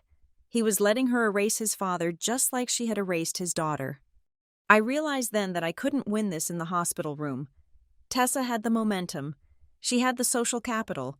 She had the grieving son prop. I needed higher ground. I leaned down and kissed Walt's forehead. "I will be right back," I whispered. "Don't you dare leave me." I walked out of the room. Tessa didn't even watch me go. She was already pulling a pen out of her purse. I didn't go to the hallway. I went to the parking lot. I sat in my truck and dialed a number I had saved in my phone under Do Not Delete. "Law Office of Abernathy and Associates," a raspy voice answered. "Mr. Abernathy," I said. "This is Lena Carver. Walt has had a stroke. Tessa is at the hospital trying to get power of attorney." There was a pause, then the sound of a chair scraping against a floor.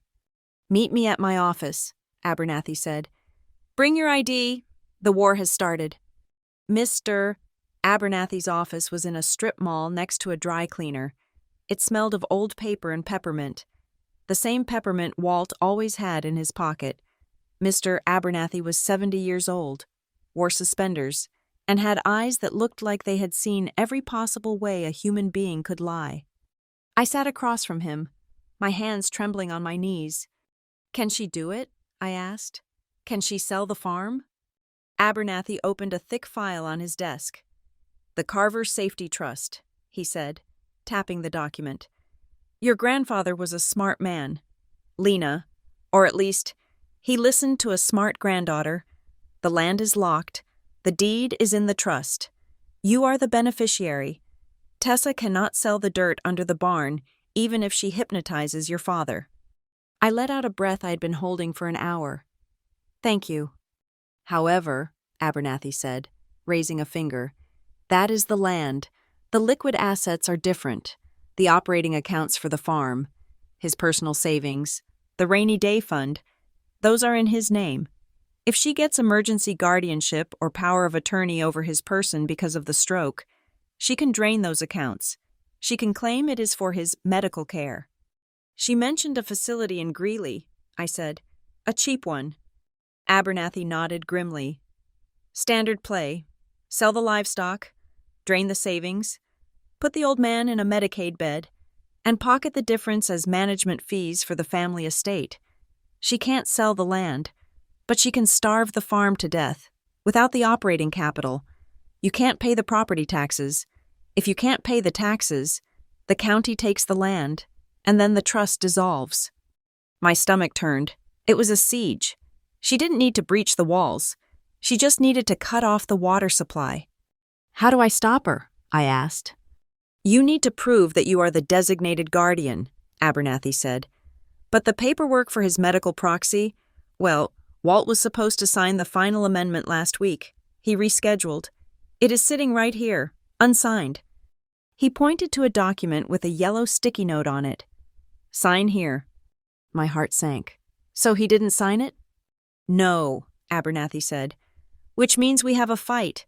We have to prove to a judge that Walt wanted you, not his son, to make decisions, and the court defaults to the son. He opened his desk drawer and pulled out a sealed envelope. It was thick.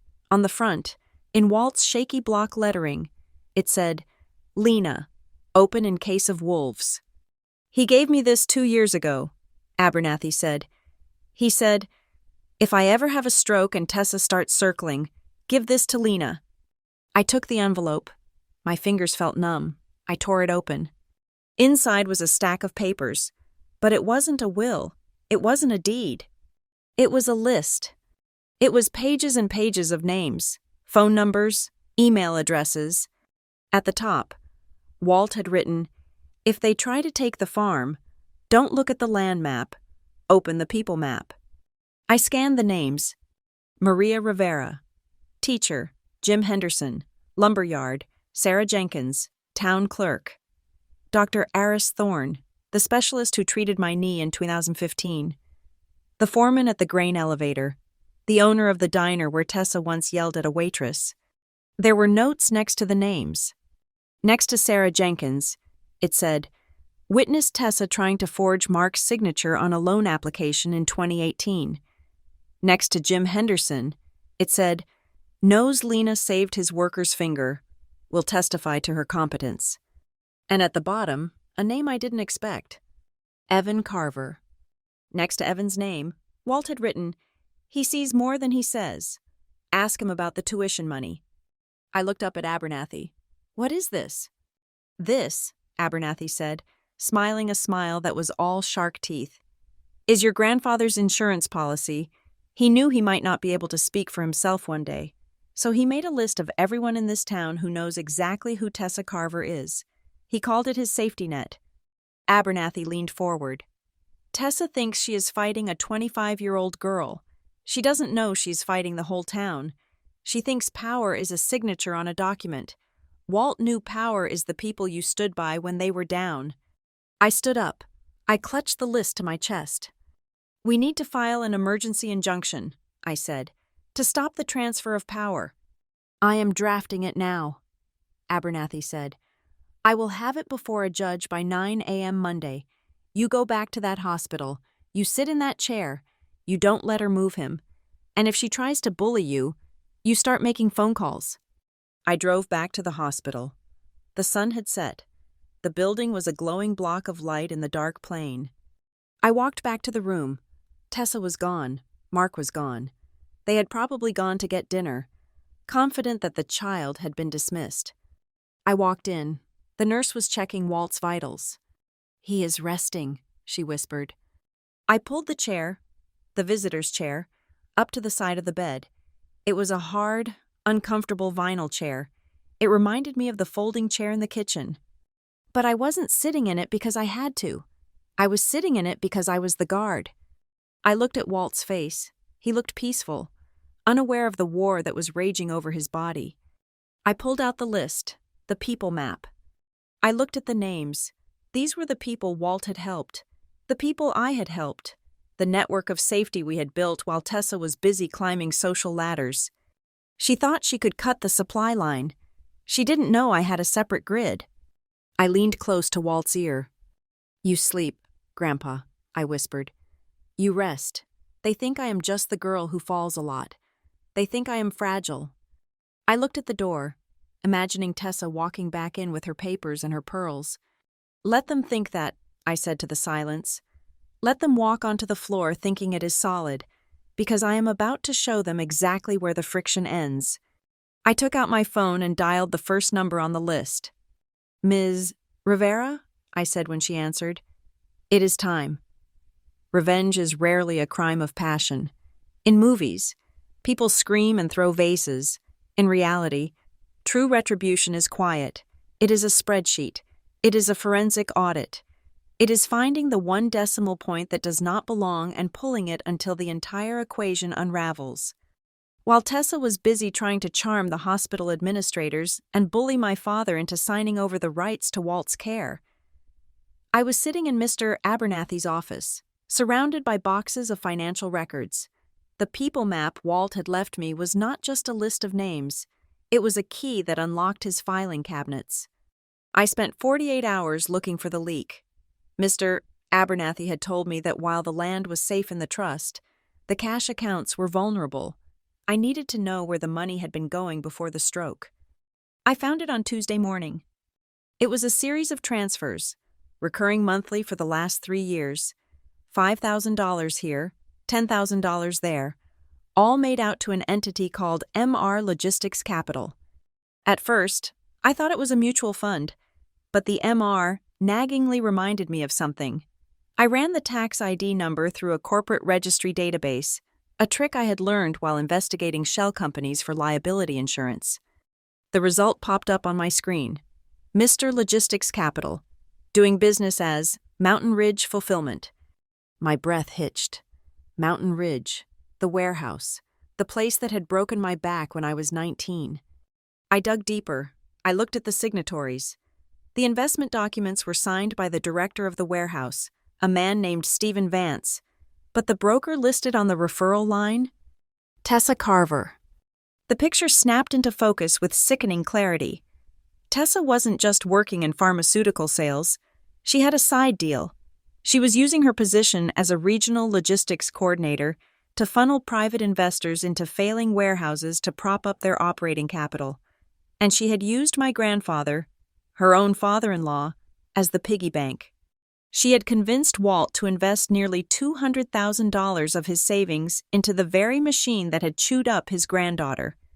She had probably sold it to him as a safe, high-yield bond, while knowing fully well that Mountain Ridge was cutting safety corners to stay afloat. If the warehouse went under, Walt lost everything. If the warehouse succeeded by exploiting workers, Tessa got a commission. It was evil, and it was also legally precarious. I didn't get angry. I got to work. I knew that Mountain Ridge was still operating. I knew they were still cutting corners because companies like that do not change their DNA. They only change their lawyers. I called my lead auditor in Denver, a sharp young guy named David. "David," I said, "I need you to set up a consultation. Use the subsidiary name. STA Risk Assessment. Call Mountain Ridge Fulfillment. Tell them we represent a potential large-scale investor who wants to buy out their debt, but we need a physical site audit first." "Are we buying their debt?" David asked. "No," I said. "We are calling in their marker." Mountain Ridge, desperate for cash, agreed to the audit immediately. They didn't know STA was SafeTrack, and they certainly didn't know the lead auditor would be me. 3 days later, I pulled into the parking lot of Mountain Ridge Fulfillment. I sat in my car for a moment, looking at the building. It was the same gray corrugated metal beast, the same hum of ventilation fans, the same smell of diesel and despair. 7 years ago, I had sat in this lot crying because I couldn't straighten my spine. Today, I stepped out of the car wearing a navy blue suit, steel-toed boots that cost $300, and a white hard hat with the SafeTrack logo. I carried a digital laser measure and a thermal imaging camera. I walked into the reception area. The receptionist was new, but the smell of stale coffee was the same. "I am here for the site survey," I said. The director, Stephen Vance, came out to meet me. He was a nervous man with a sweating forehead. He didn't recognize me. Why would he? I was just a faceless picker to them back then. "Welcome," Vance said, extending a damp hand. We run a tight ship here, very efficient. We will see, I said. I need full access. Floor, loading docks, electrical, and personnel records. Personnel records? He asked, frowning. To check training compliance, I lied smoothly. Standard procedure for liability assessment. He let me in. Walking onto that floor was like walking into a recurring nightmare, except now I had the ability to wake up. I walked to aisle 4. The shelving units were overloaded. I used my laser measure. The beams were bowing 2 inches in the center.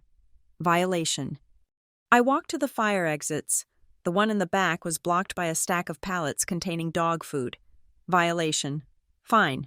$70,000. Then I walked to loading dock 4. My heart hammered against my ribs. This was the spot. The ramp was still there. The metal was still worn smooth. And, just as I had predicted in my physics class years ago, there was a sheen of oil on the concrete. The forklift hydraulic seal was still leaking. They hadn't fixed the machine. They had just kept topping it up with fluid. I raised my camera. Click. I took a picture of the oil. Click. I took a picture of the ramp angle. Click. I took a picture of a young girl, maybe 19, struggling to push a cart up the slope, her boots slipping on the grease. I walked up to her.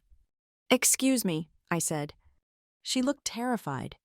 "I am working," she stammered. "I am on the clock."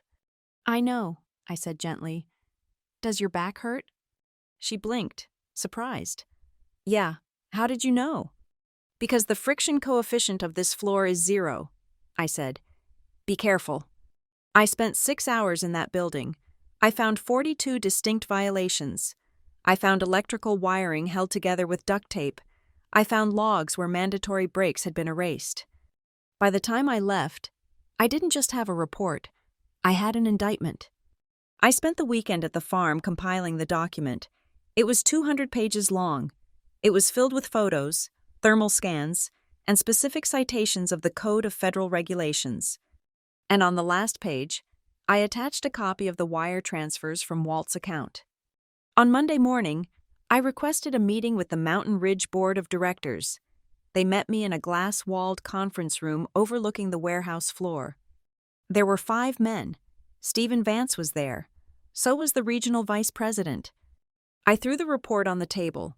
It landed with a heavy thud. "Gentlemen," I said, remaining standing.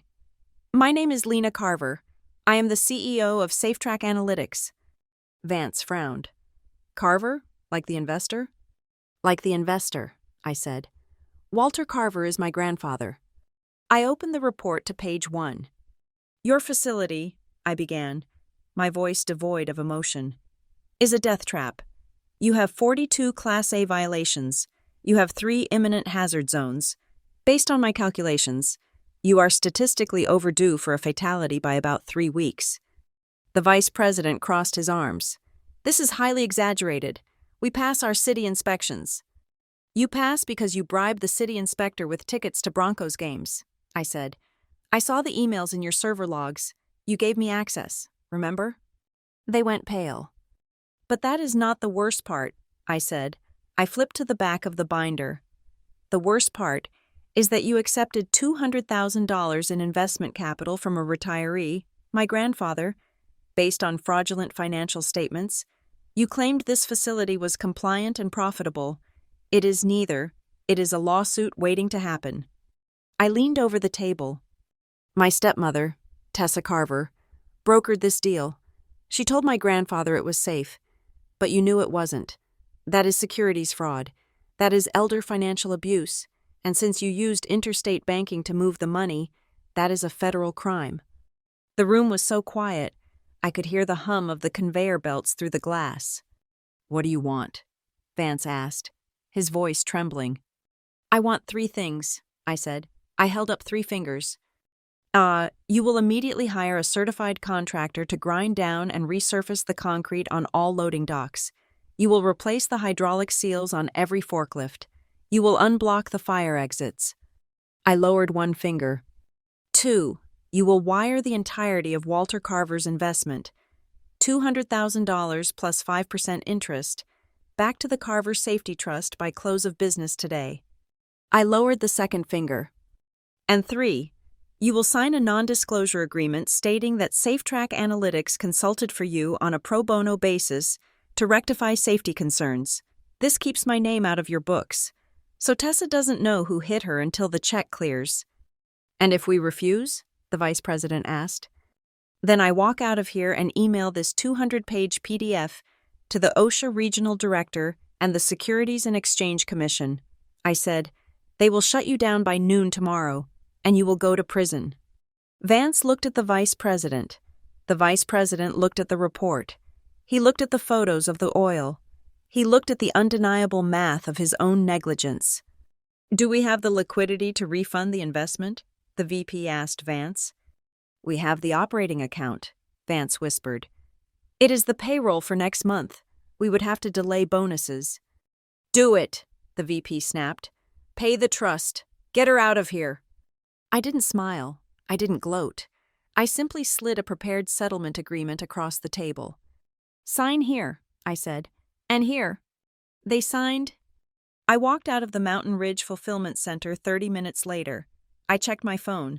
A notification from the bank app on my phone, I had access to the trust account now, pinged. Deposit received, $210,000. The money was safe, the floor was going to be fixed, and Tessa's slush fund had just evaporated. I drove back to the farm. The sun was high and bright. When I got there, my phone rang. It was a text from a number I knew all too well. It was Tessa. Text, who do you think you are? The bank just called me. Why did Mountain Ridge liquidate Walt's account? Did you talk to them? Mark is furious. I didn't reply.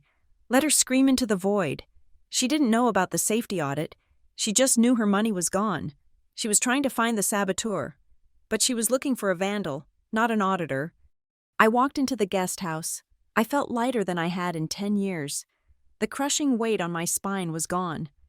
I sat down at my pine table. There was a new email in my personal inbox. It was from Miss Rivera. Subject, found this in my old files. Attachments, scan 004 JPG. I opened the attachment. It was a scanned image of a handwritten note on a yellow legal pad. It was dated 6 years ago, the night of the parent-teacher conference. It was Ms. Rivera's handwriting. Student, Lena Carver. Observation. She isn't just clumsy, she is walking on a sliding floor that the adults in her life are deliberately oiling. If someone gives her a level surface, she won't just stand, she will run. She will run so far they will never catch her. I looked at the screen, tears pricking my eyes. I typed a reply. Dear Miss Rivera, the floor is level now, and you were right, I am running. I closed the laptop. I looked out the window at the pasture. The fence post Walt and I had fixed was standing straight and true, holding the line against the pressure of the earth. Tessa was going to come for me. I knew that. The loss of the money would make her desperate, but she didn't realize that by taking the money back, I hadn't just saved Walt's savings. I had removed the leverage she held over the family. And I had the evidence. If she tried to drag us to court, I wouldn't just bring a lawyer. I would bring 200 pages of proof that she was willing to break people for profit. I was ready for the final act. The applause that had welcomed me to the stage faded into an expectant silence. The microphone stand was cool under my fingers. I looked out at the sea of faces in the Ridgeview High Gymnasium. It was a strange feeling, standing above the people who had once looked right through me. I adjusted the microphone. To my left, the principal, Mr. Davies, nodded encouragingly. To my right, a large screen displayed the logo of my company, SafeTrack Analytics, in bold blue letters. Thank you, I said. My voice did not shake. It echoed off the rafters where championship banners hung. Banners for teams I was never asked to join. It is an honor to be recognized as an alumni of distinction. When I look at the students here tonight, the volunteers, the future of this town, I see potential. I see ambition. I paused, letting the generic opening settle. I saw Tessa in the front row relax slightly. She uncrossed her legs and leaned back. A polite, practiced smile on her face. She thought this was going to be a standard speech. She thought I was going to thank my supportive family and talk about the American dream of pulling oneself up by the bootstraps. She was wrong. But ambition, I continued, my tone shifting, dropping an octave lower, is often romanticized. We like to tell stories about grit. We like to talk about the student who works 2 jobs, the teenager who pulls the night shift to pay for books. We call them resilient. We call them tough. I looked directly at the table where Ms. Rivera sat next to Grandpa Walt. Walt was in his wheelchair, his good hand resting on the armrest, his eyes bright with pride. But sometimes, I said, resilience is just a fancy word for surviving negligence. The room went very quiet. The polite rustling of programs stopped. I stand here tonight as the CEO of a company that audits safety protocols for major industrial firms, I said. My job is to look at a factory floor and tell the owner why their workers are getting hurt. And almost every time, the answer is not that the worker was clumsy. The answer is that the floor was designed to be slippery. I took a breath. I found Tessa's eyes. She was staring at me, her smile frozen, but her eyes were narrowing. She sensed the turn. Many of you know my story. I lied. Or at least, you know the version that was told at dinner parties. You knew a girl who was quiet, a girl who was awkward, a girl who came to school with bruises on her arms and a limp in her step. I gripped the podium. When people asked about those bruises, I said, projecting my voice to the back of the room, there was a phrase that was used to explain them away, a simple phrase, 6 syllables. I let the silence stretch for a beat. She just falls a lot. I saw Tessa flinch. It was subtle, a sharp intake of breath, but from the stage, it looked like she had been struck. Her hand shot out and gripped my father's wrist. Mark looked up, startled, his face pale. Next to them, Evan frowned, looking from his mother to me, confusion knitting his eyebrows together. That phrase, I continued, was a shield. It shielded the adults in my life from admitting that a 19-year-old girl was working 50 hours a week in a warehouse to pay rent for her own childhood bedroom. It shielded them from admitting that the bruises were not from tripping over a rug, but from being hit by heavy carts in a facility that violated 40 federal safety codes. A murmur ran through the crowd. People turned to look at table 4.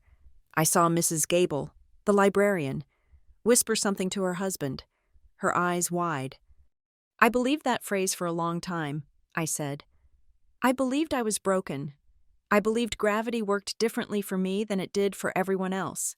I thought I fell because I was weak. I looked at Ms. Rivera. She was crying openly now, tears tracking through her makeup, but she was smiling. But then, I said, one teacher decided not to believe the script. One night, when I could barely walk to my desk, she didn't call my father. She didn't call the person who told her I was clumsy. She called my grandfather. I pointed to Walt. The spotlight swung to him. He sat up straighter, lifting his chin. She called him, I said, my voice thick with emotion. And she asked him a question that changed my life. She didn't ask what was wrong with me. She asked what they were making me carry. Tessa's face was now the color of chalk. She was whispering furiously to Mark, likely telling him to do something, to stop this. But Mark was frozen. He was looking at me, really looking at me, perhaps seeing the woman I had become for the first time. That phone call, I said, was the moment the system was reset. My grandfather took me in. He gave me a safe place to stand, and from that solid ground, I built SafeTrack. I leaned into the microphone. And here is the irony, I said. The very warehouse where I used to fall, the one where I was told I was too clumsy to work, my company, SafeTrack, just completed a full safety audit of that facility last month. Tessa's jaw dropped. She hadn't known. She knew the money had been returned. She knew the investment had collapsed. But she didn't know I was the auditor. We fixed the floors, I said. We fixed the lighting. We forced them to replace the hydraulic seals that leaked oil. We didn't do it to destroy them. We did it because safety is not about revenge. It is about ensuring that the next girl who works the night shift doesn't have to limp to school the next morning. I paused. The room was electric. The tension was so high it felt like a physical weight. "But fixing the floor is only half the battle," I said. "You also have to give people a hand up." I reached into my blazer pocket and pulled out an envelope. "Tonight," I announced, "I am proud to launch the Carver Safety Scholarship." The crowd gasped. "This scholarship," I said, "is funded by the profits of SafeTrack Analytics and the Carver Safety Trust. It is a full-ride grant for students at the Ridgeview Adult Learning Center who are working full-time while trying to finish their education. It is for the students who are tired, for the students who are carrying too much." I looked at Evan. He was staring at me with a look of absolute shock. He knew how much tuition cost. He knew how hard it was to get a full ride. And he realized, in that moment, that his stepsister had just created a legacy that eclipsed anything his mother had ever bought for him.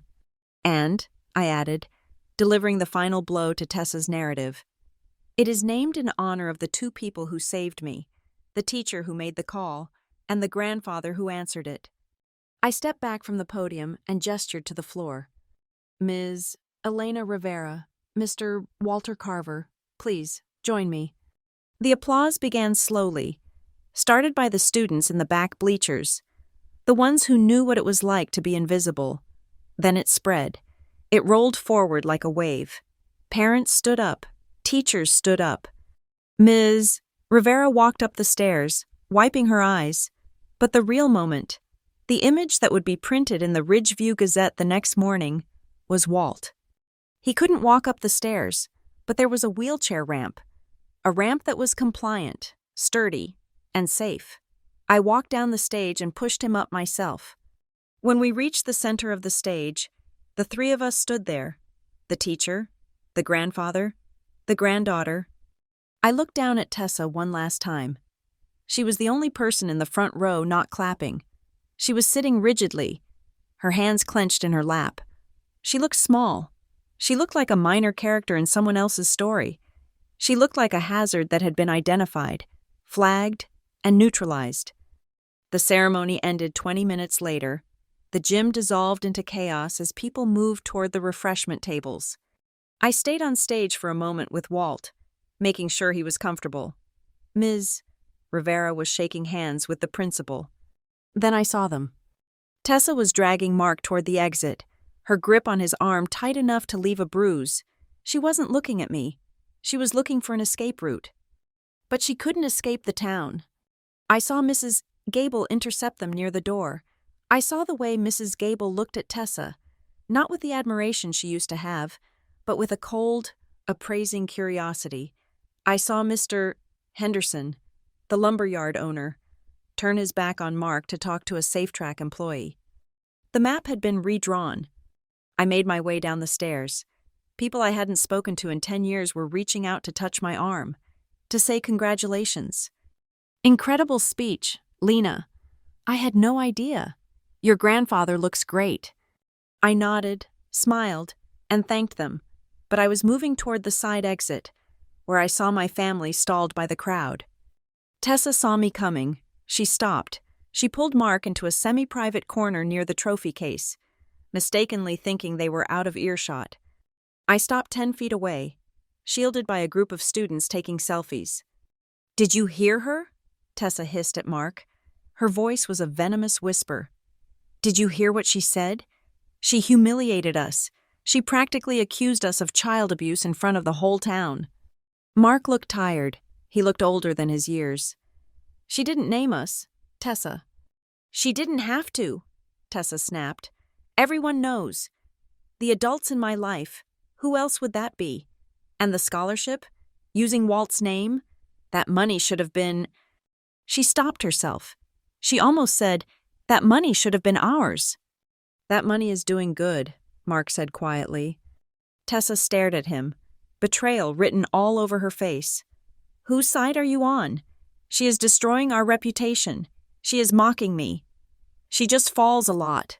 She threw my own words back at me. "Maybe," Mark said, looking across the room at where Walt was laughing with the principal. "Maybe we should have caught her when she fell." Tessa recoiled. "Don't you start. I did everything for this family. I managed everything. I got Evan into law school. I kept this house running." "You kept it running," a voice said. Evan stepped into the circle. He was holding a glass of punch, but he wasn't drinking it. He looked at his mother with a strange, detached expression. "Evan," Tessa said, her voice softening instantly. "Honey, ignore her. She is just jealous of you. She always has been. She just gave away $50,000 in scholarships." "Mom," Evan said, "I don't think she is jealous. I think she is winning." "Winning?" Tessa spat the word out. "This isn't a game." "Isn't it?" Evan asked. "You always told me it was. You told me we had to win. You told me Lena was the losing team." He looked over Tessa's shoulder and saw me standing there. He didn't glare. He didn't sneer. He just nodded. It was a small, acknowledging nod. It was the nod of a player who realizes he has been playing checkers while his opponent was playing three-dimensional chess. Tessa spun around and saw me. Her face went through a spasm of emotions: rage, fear, and finally, a desperate attempt at superiority. "You think you are so smart," she said, stepping toward me. "You think this little speech changes anything? You are still the girl who couldn't walk straight. You are still the one with the broken family." "My family is fine," I said calmly, gesturing to the stage where Walt and Miss Rivera were. "And my walk is just fine. Tessa, the only thing broken here is your leverage." People were starting to stare. The whispers were starting. "Is that her stepmother? She looks angry. Why isn't she happy for her?" Tessa looked around. She realized the walls were closing in. She realized that every angry word she spoke, every glare she shot, was just confirming the story I had told on stage. She was casting herself as the villain in real time. She straightened her jacket. She grabbed her purse. "Come on, Mark," she said. "We are leaving." She marched toward the door. Mark lingered for a second. He looked at me. He opened his mouth as if to say something. Maybe I am sorry. Maybe I am proud. But the habit of obedience was too strong. He closed his mouth, lowered his head, and followed her. I watched them go. They walked out into the cool Colorado night, leaving me in the warmth of the gym. "Ms. Rivera walked up to me. She put a hand on my shoulder. "You okay?" she asked. "I am," I said, and I meant it.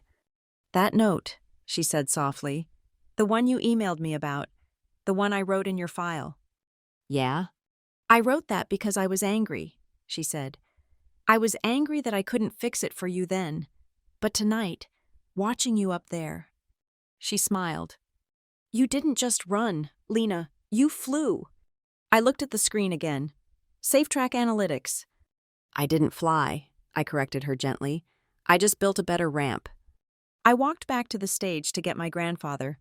The night wasn't over. We had a scholarship to award, and for the first time in the history of the Carver family, the money was going to someone who actually knew the value of a dollar earned on a night shift.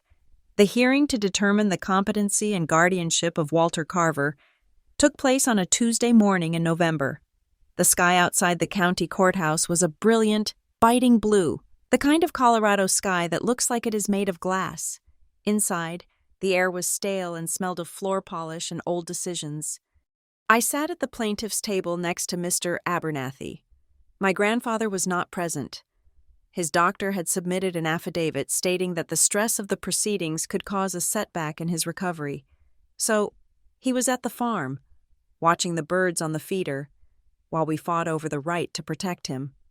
On the other side of the aisle sat Tessa and Mark. Tessa was wearing a navy suit that was conservative, respectful, and expensive. She had a notebook in front of her and was writing furiously. Mark sat with his hands folded in his lap, staring at the great seal of the state of Colorado mounted on the wall behind the judge's bench. He looked like a man waiting for a dentist appointment he knew was going to hurt. The judge, a woman named Judge Harlan with reading glasses perched on the end of her nose, opened the file. "We are here to review the petition for emergency guardianship of Walter Carver," she said.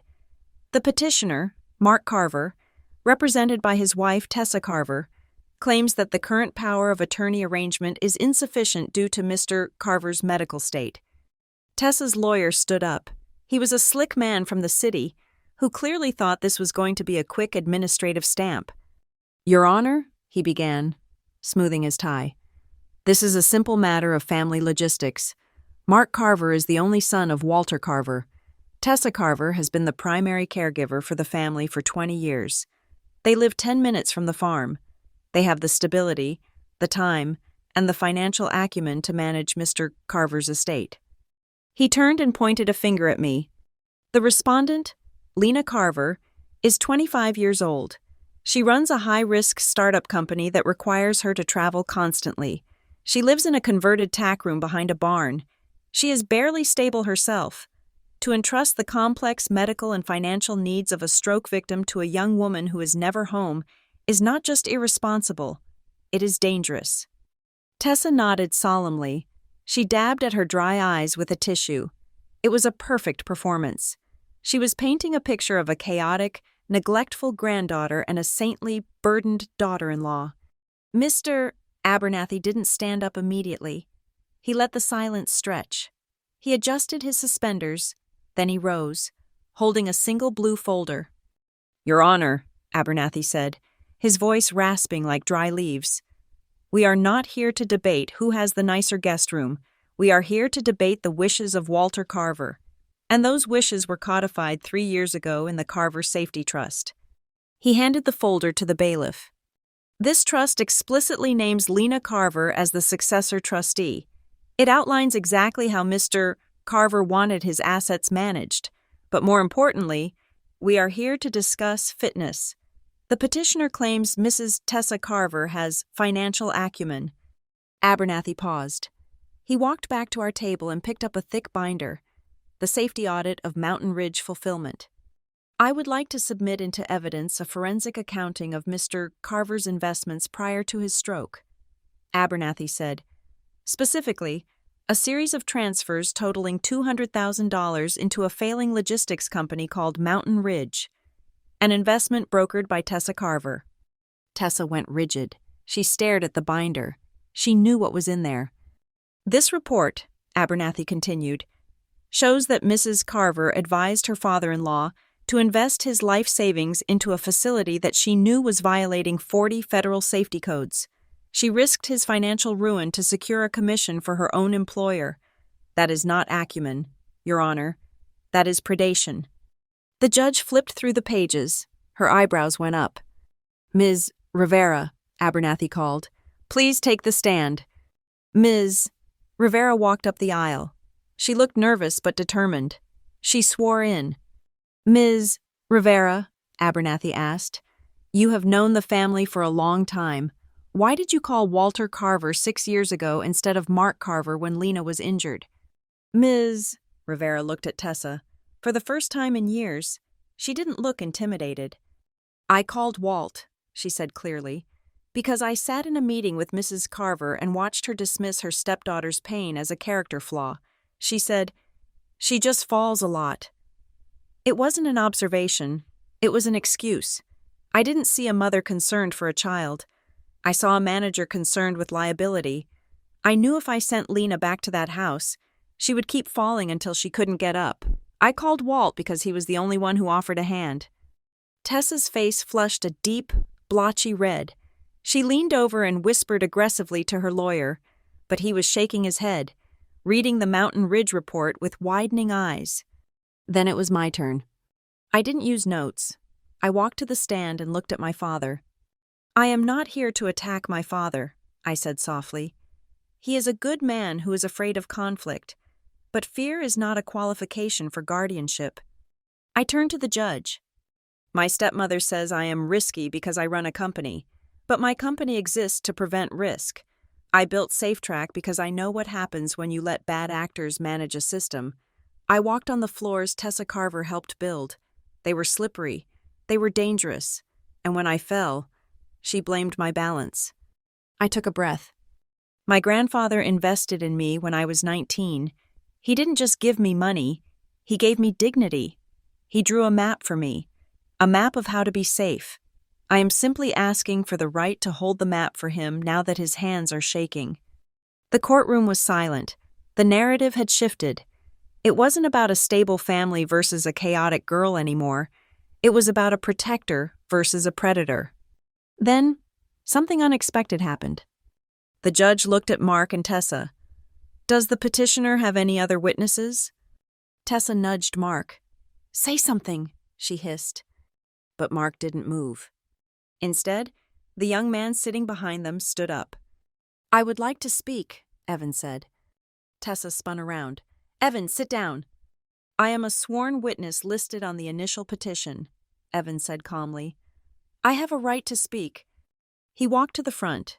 He looked like his mother. The same blonde hair, the same polished features, but his eyes were tired. "Evan," the judge said, "go ahead." "My mother talks a lot about family assets," Evan said, his voice steady. "For years, every time we had Sunday dinner, the conversation wasn't about how Grandpa was doing.